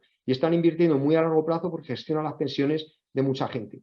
También hace un año, Redella, el nombre nuevo de Red Eléctrica, desinvirtió un 49% en la filial de telecomunicaciones y lo hizo a 22 veces Enterprise Value EBITDA. Este análisis es parecido al que ha mencionado Jaume de las OPAs que se han producido en los fondos de la casa, pero en este caso lo que estamos tratando de demostrar es que el valor oculto que hay en muchas empresas españolas es muy importante. Inversores tan fuertes como KKR, que compró este 49% de la filial de comunicaciones a Red Eléctrica a 22 veces EBITDA, cuando Red Eléctrica está cotizando a 10 veces. Por lo tanto, un valor oculto muy importante. Repito muy rápidamente nuestros sectores favoritos en España, en España y Europa para el 2023, porque realmente las dinámicas de sectores en bursátiles son muy parecidas, tanto para España como para Europa, incluso para Estados Unidos. Pues una apuesta muy grande por el sector industrial. Creemos que se ha retrasado en el traspaso de costes y que tiene un nuevo modelo de negocio, sobre todo la industria del automóvil, muy interesante y va a seguir generando mucho valor. Ahí creemos que ese retraso, el retraso de precios, por ejemplo, cuando CAF vende un tren a un ayuntamiento, no le ha podido repercutir la inflación a ese ayuntamiento porque tenía cerrado un contrato, pero en los nuevos pedidos ya lo ha reflejado y eso se va a reflejar en los resultados futuros, ¿no? Esa es la filosofía, ¿no? Sector de infraestructuras que os voy a decir, los 3 ejemplos que he puesto son de infraestructuras, siguen siendo muy valoradas por inversores a largo plazo y ese valor va a seguir poniéndose en manifiesto en el mercado. Sector financiero, como decía Maritza, la subida de márgenes por el diferencial de tipos de interés que se ha producido, aunque ya no suban mucho más, se van a quedar bastante estables.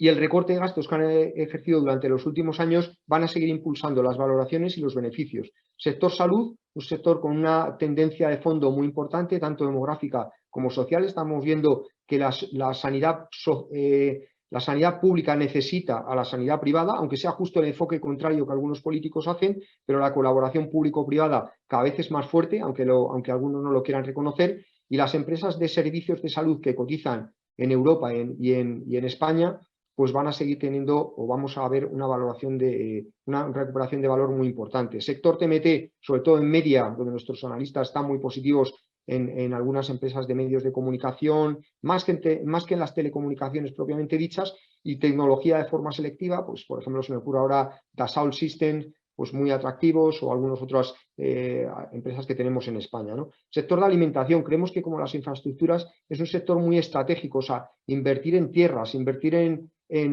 generación de alimentos y luego también por el tema inflacionista que hemos dicho, o sea, creemos que a lo mejor pues un litro de leche que antes costaba 0,5 euros y ahora se ha puesto en 1,5, pues va a bajar, pero a la gente ya nos va a parecer barato cuando esté a 0,9, ¿no? Y yo creo que eso ha venido para, en parte, quedarse, ¿no? Permitiendo una bajada de la inflación, porque la inflación lo que hace es comparar un precio con el de 12 meses antes. No hace falta que bajen mucho los precios para que la inflación se modere, ¿no? Y, por supuesto, la transición energética, que sigue siendo con las renovables, infraestructuras, hidrógeno, claves para la estabilidad europea y para el crecimiento económico. Tengo noticias de muchas empresas, como por ejemplo Enagas y otras compañías como Air Liquide o otras compañías en Europa, que se está empezando a acelerar mucho todo el tema de los planes europeos para el desarrollo del hidrógeno. Con eso llegamos a esta ponderación de las carteras de valores preferidos que tenemos, que corresponde a los sectores que os he dicho. Sobre todo invertimos en infraestructuras, en sector industrial, infraestructuras, sector industrial, bancos, salud, alimentación, transición energética y algo en TMT. Y luego, para ver muy rápidamente, ahí no me voy a meter a fondo en las clases de estilos de inversión, creemos que las small caps tienen recorrido para mejorar. Se habían tenido un comportamiento, como es lógico, muy positivo en 2018 y 2019 con la fortaleza económica. Han perdido terreno frente a las blue chips por la liquidez y la visibilidad, pero ahora en estos momentos creemos que van a empezar a recuperar terreno, ¿no? Nosotros somos una casa especialista en small caps.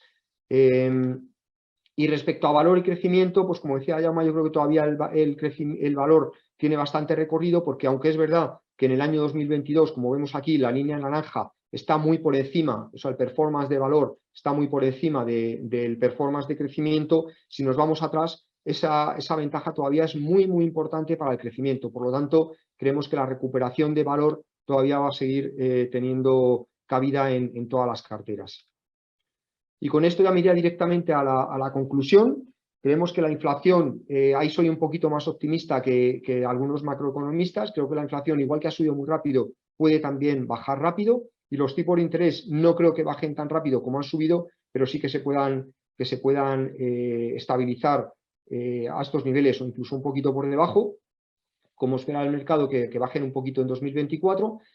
Que la clave es la resistencia de los beneficios. Hay que vigilar mucho estas últimas revisiones que ha habido a la baja. Es verdad que va a haber cierta contracción económica, pero pensamos que no va a ser una recesión. Por lo tanto, con las cosas que hemos dicho, los beneficios los vemos bastante resistentes. Creemos que las bolsas no están poniendo en precio una recesión. Nosotros también estamos de acuerdo en eso. Y que las empresas van a seguir recuperando margen operativo, ¿no? En la bolsa la vemos batiendo a la inflación en este año, en los 2 últimos años y en este año, y nuestra posición en conjunto, en el conjunto de los 3 años, la vemos recuperando, batiendo a la inflación, aunque el 2022 no haya sido así, en 2021 sí lo fue, y en 2023 también pensamos que lo va a ser así. Y bueno, vamos a seguir teniendo eso, como es lógico en nuestra obligación, pues una gestión activa con un balance, pues un balanceo entre cíclicas y defensivas, dependiendo un poco de cómo se vaya moviendo el mercado. Por ejemplo, esto que estamos viendo ahora, estas grandes subidas en solo 13 días, pues a lo mejor recomiendan ponerse un poquito defensivo ahora para aprovechar los dientes de sierra, simplemente. O sea, alguien que quiera invertir punto a punto, pues no tiene ningún problema, puede seguir manteniendo las carteras porque vemos el año positivo. Y con esto pues ya termino, dejo de compartir y doy la palabra a Enrique para que pueda administrar las preguntas que pueda haber en estos momentos. Muchas gracias a todos. Podéis iluminar las cámaras, tanto Marisa como Jaume, y nos incorporamos un poco a la audiencia. En primer lugar, ha habido muchas preguntas y sugerencias en relación a cómo vamos a compartir pues, las ponencias. No hay duda, las vamos a compartir, no se preocupen ustedes, vamos a compartir las ponencias que han habido, y también vamos a compartir pues, el material audiovisual. El equipo de marketing digital me comentaba este mediodía que vamos a intentar hacer un resumen de ese audio o vídeo digital para que sea más fácil incluso el acceso y no tener que revisar una síntesis de vídeo. Eso en primer lugar. Hay varias preguntas. Hay una, y empiezo un poco por algo que probablemente no nos hemos referido muy directamente, que es en relación al oro, y le pediría a Jaume que nos diera pues cómo contemplamos la evolución de esa clase de activo que muchas veces ha actuado pues de cobertura a situaciones. Sí, a ver, no, respecto al oro, vamos a ver. El oro lleva unos 3 años anclado entre 1.600 y 2.000, un poco por encima de 2.000. Y entonces el oro como inversión a largo plazo es una muy mala inversión, mantenida con el tiempo, digamos, no soporta bien la inflación, pero ahí no soporta bien la rentabilidad, no ofrece flujos, etcétera, etcétera. El oro solo tiene un punto para nosotros. Primero, si alguien quiere comprarlo como protección como la inflación, no sirve, ¿de acuerdo? La protección de la inflación está en otro tipo de activos. Entonces, el único motivo para comprar oro, y el único motivo que nosotros le vemos es que es el único momento en que lo hace muy bien, es una gran protección contra riesgos geopolíticos, ¿de acuerdo? Es decir, en caso de guerras, en caso de cualquiera de estos eventos es bueno. Ahora mismo nosotros no vemos, a ver, nunca sabes cuándo va a salir otro evento geopolítico, pero no lo vemos ahí. Y si fuera por valoración, ahora que está en 1900 y pico, es decir, si tuviéramos que comprarlo por valoración, no lo compraríamos hasta que estuviera en 1200 aproximadamente.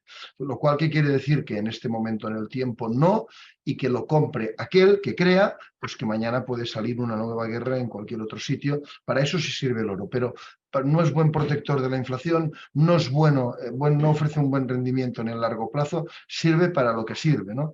Y en estos momentos no lo vemos.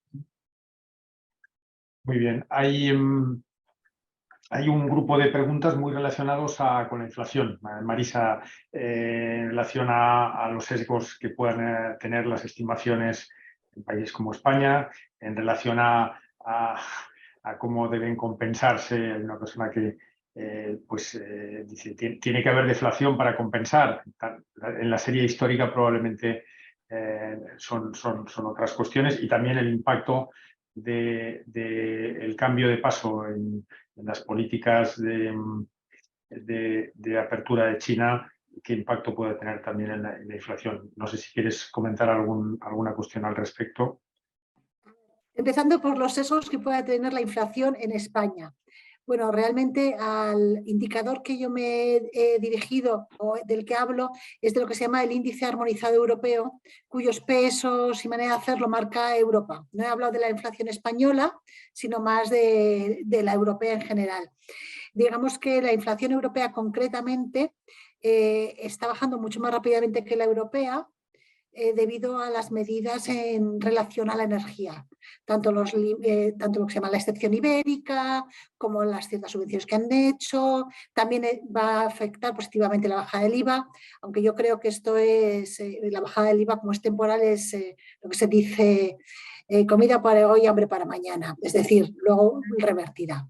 Dicho esto, vamos a esperar que la gente que se dedica a coger los datos para calcular los precios no esté sesgada, sino que lo hagan de la manera más objetiva que es posible.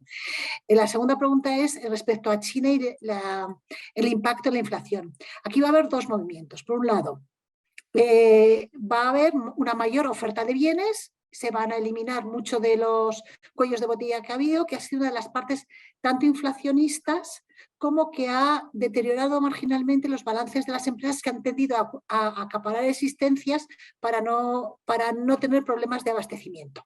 Con lo cual, por este lado, tenemos bastante bajada o bastante menos presiones inflacionistas. La mayor presión inflacionista será con mayor consumo en China, probablemente para el tema energético.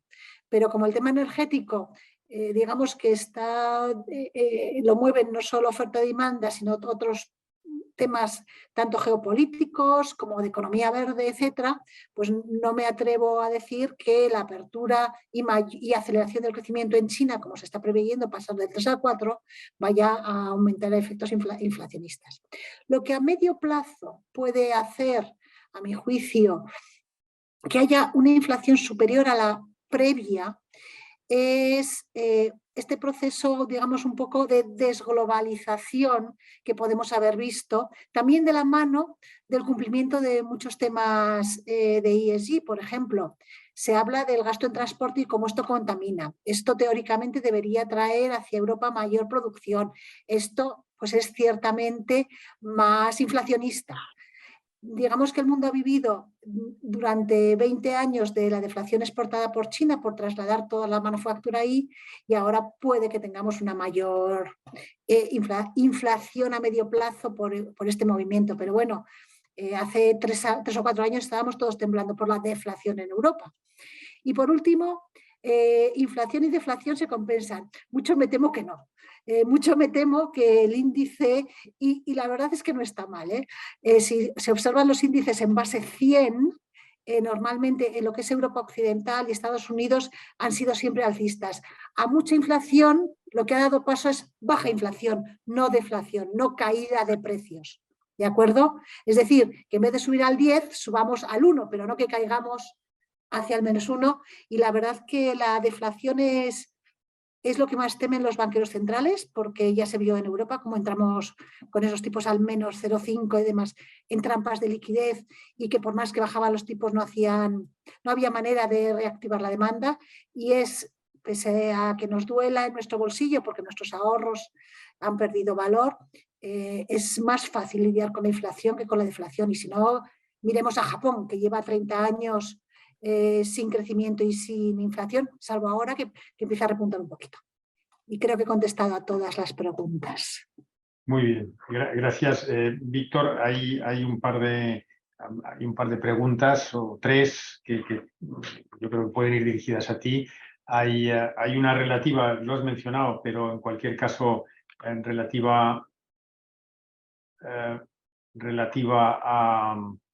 a las renovables y a las perspectivas estratégicas del sector, esa por un lado. Hay otra que yo creo que merece la pena aclararlo, porque como es que en una presentación se recomienda el sector turismo y en una diapositiva, la 22, no se menciona el sector. Me adelanto, pero lo dejo en manos de Víctor, que son, digamos, síntesis de sectoriales. Por supuesto que tenemos dentro del grupo una opinión común en relación al sector turismo. Hoy mismo saben ustedes que se ha iniciado la Feria de Turismo en Madrid, Fitur, y hemos podido ya de primera mano ver las expectativas positivas que han expresado los actores y que forman parte de nuestro convencimiento, digamos, un poco secular y estratégico en el sector.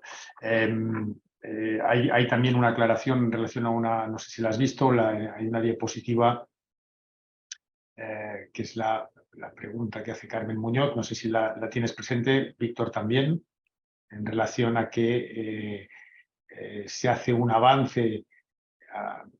En fin, yo diría, contesta primero a estas Sí. y luego...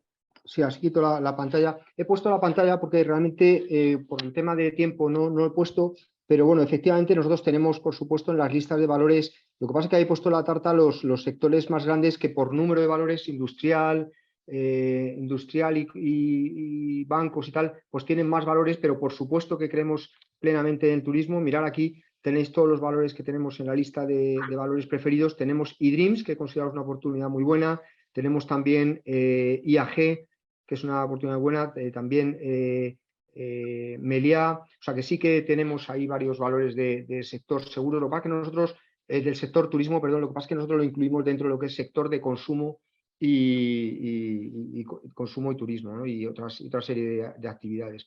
Y luego respecto, hay una pregunta también del tema de que hemos mencionado ESG y qué valores representarían dentro de nuestras listas de valores del departamento de análisis. Claro, pues bueno, hay bastantes, ¿no?, que están dentro de la calificación de ESG y de renovables, ¿no? Nosotros tenemos Enagás como uno de los principales, y lo va a demostrar en los próximos meses, de los principales actores en todo lo que es la transición hacia el hidrógeno que va a haber en Europa. Ha anunciado varias operaciones muy importantes. La última ha comprado el 20% de un gasoducto que está habilitado para transportar hidrógeno entre Inglaterra y Holanda. También tenemos REN, que es la operadora de redes energéticas de Portugal, que va a colaborar en este proyecto que os acordáis que anunció el gobierno francés y español para llevar para llevar hidrógeno desde Barcelona hasta Marsella. Ese proyecto también va a salir adelante, aunque al principio generó muchas dudas. También tenemos Solaria como uno de los principales actores en renovables dentro de la cartera. En fin, que sí tenemos muchos valores, como por ejemplo también pues, Air Liquid. Hay muchos valores dentro de la cartera que podrían incluirse dentro de lo que son los valores de ESG, de turismo y también de todo lo que es el sector de salud, que son tres sectores que van a estar muy enganchados a lo que son los ESG. Muy bien, gracias. Jaume, hay un par o tres de preguntas relativas, una y dirigidas especialmente a ti, es decir, después de un año dice la pregunta, de fuertes ajustes en las valoraciones de las bolsas en Estados Unidos y de una mejor perspectiva en Europa, ¿sigues creyendo que hay que sobreponderar manifiestamente Europa en relación a Estados Unidos, por un lado? Y asociada a esta pregunta, ¿cuál es nuestra opinión en relación a la evolución del dólar también? Bien, no, la de Europa, a ver, ya habéis visto que Europa lo hizo mucho mejor que Estados Unidos el año pasado y ahora está volviendo a ocurrir este año. A ver, en la relación de Europa hay mucha gente que lo confunde con el tema geográfico, pero lo que hay detrás de esto es el fenómeno value growth. En Estados Unidos por la composición de las empresas que hay ahí, es mucho más growth y Europa es mucho más value. ¿Esto qué hace? Número uno, cuando el mundo es growth, Estados Unidos lo hace mejor, bien, pero cuando el mundo es value es Europa que lo hace mejor, que es lo que está pasando. Y de hecho lleva ya 2 años pasando, ¿vale? Con lo cual, dado que he comentado que al tema value le queda mucho, primero porque el value lo hace mucho mejor, con subidas de tipos de interés no se han acabado. Segundo, porque le queda muchísimo recorrido. Si miramos las valoraciones de las value y de las growth, hay muchísimo, el descuento relativo es infinitamente superior en las value. Con lo cual, sí, pienso que Estados Unidos no lo va a hacer, lo va a volver a hacer otra vez este año peor que Europa, ¿no? Y además, decir una cosa, solo que sepáis, tengo un dato de hoy, que los flujos, el deseo de invertir en Estados Unidos y flujos de Estados Unidos está ahora mismo al nivel más bajo desde el año 2005, ¿de acuerdo? Es un dato que tengo desde esta mañana. ¿Esto por qué? Porque como hay gente que va detrás de las tendencias, había mucha gente que compraba Estados Unidos cuando, digamos, subía más que el resto, a veces no discernía, no entendía que lo que había detrás del fenómeno growth, ¿no?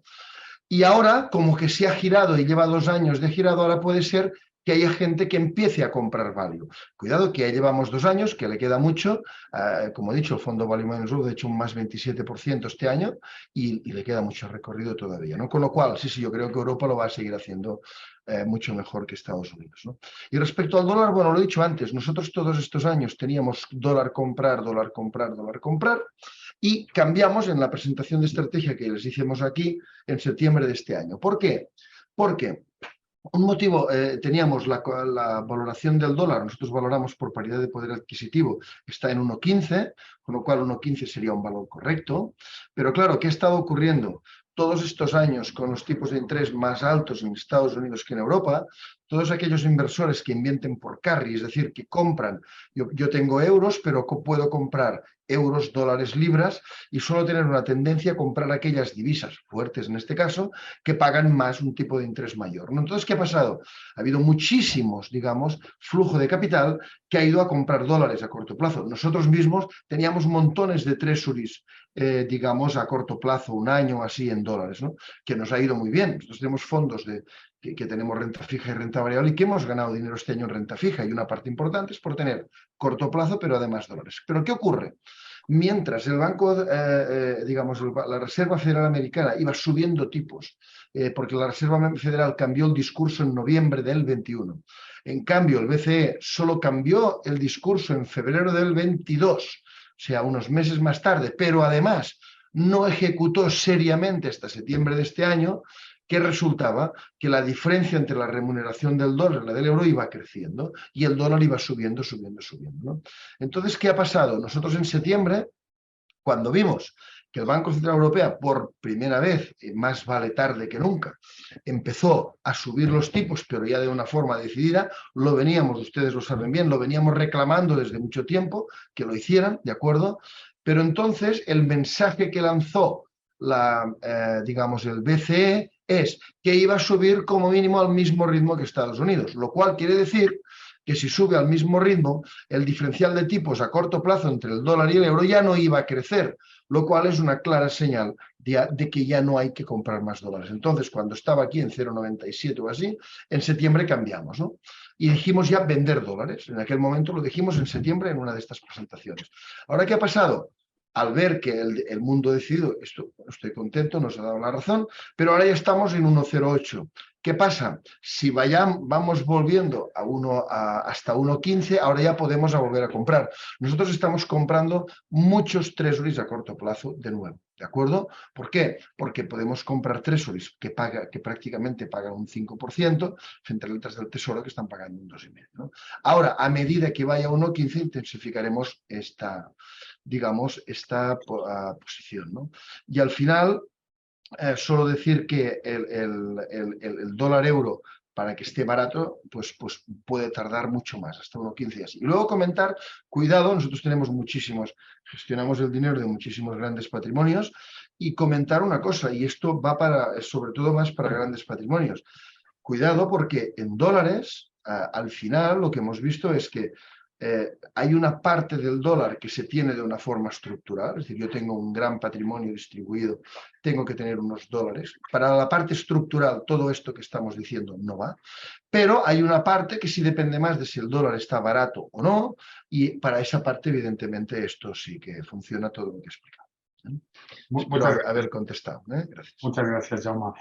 Vamos muy mal de tiempo, disculpas a todos. Se están quedando algunas preguntas por responder. En cualquier caso, respondo a dos que sí no estaban en esa hora de corte. Hay una que alguien la dirige un poco hacia mi persona y se refiere a los riesgos, si tenemos en cuenta en general los riesgos geopolíticos, los cisnes negros de alguna forma. Yo creo que puedo decir que incluso a efectos de nuestra propia estrategia corporativa como compañía, sí es verdad que este año continuamos con ciertos riesgos que puedan estar originados en el ámbito geopolítico, mucho más allá de los riesgos de los mercados, que el año pasado, por supuesto, como decía pues los tres ponentes y especialmente Víctor, contemplábamos también como compañía los riesgos que podían venir de los mercados.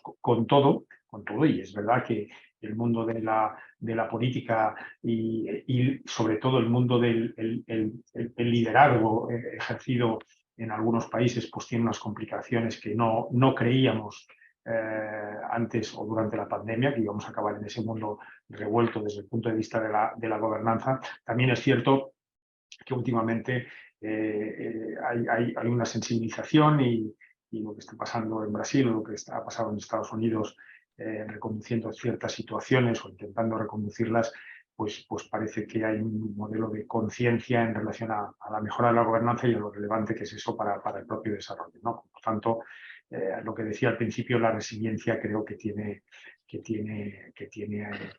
nos va a ayudar este año a mitigar en parte, pero sigue siendo obviamente un riesgo. Hay una pregunta en relación a las rentabilidades de las carteras gestionadas, las vamos a publicar, se las vamos a enviar a la persona que nos lo pregunta, pero además son públicas y las estamos publicando y las estamos enviando como contenidos. Por tanto, sin más, y les vuelvo a agradecer su presencia, su amabilidad por habernos atendido en la presentación de nuestra visión para el año 2023, que vuelvo a repetir, contemplamos con optimismo. Simplemente le recuerdo dos cuestiones. Una, la primera, el día 3, viernes 3, tenemos otra edición de nuestros desayunos de actualidad con temas que son tendencias relevantes que impactan también en el mundo de las inversiones. En este caso, el día 3 es una sesión sobre digamos, las claves de la transformación digital y en algunos casos, algunos de los últimos elementos que van a impactar también desde el punto de vista de las inversiones, como es el tema de la inteligencia artificial, que desde el punto de vista financiero es un tema que está en primera línea. Por tanto, vamos a tener ahí a un ponente que es Jenny Roca, que es uno de los expertos de este país en transformación digital.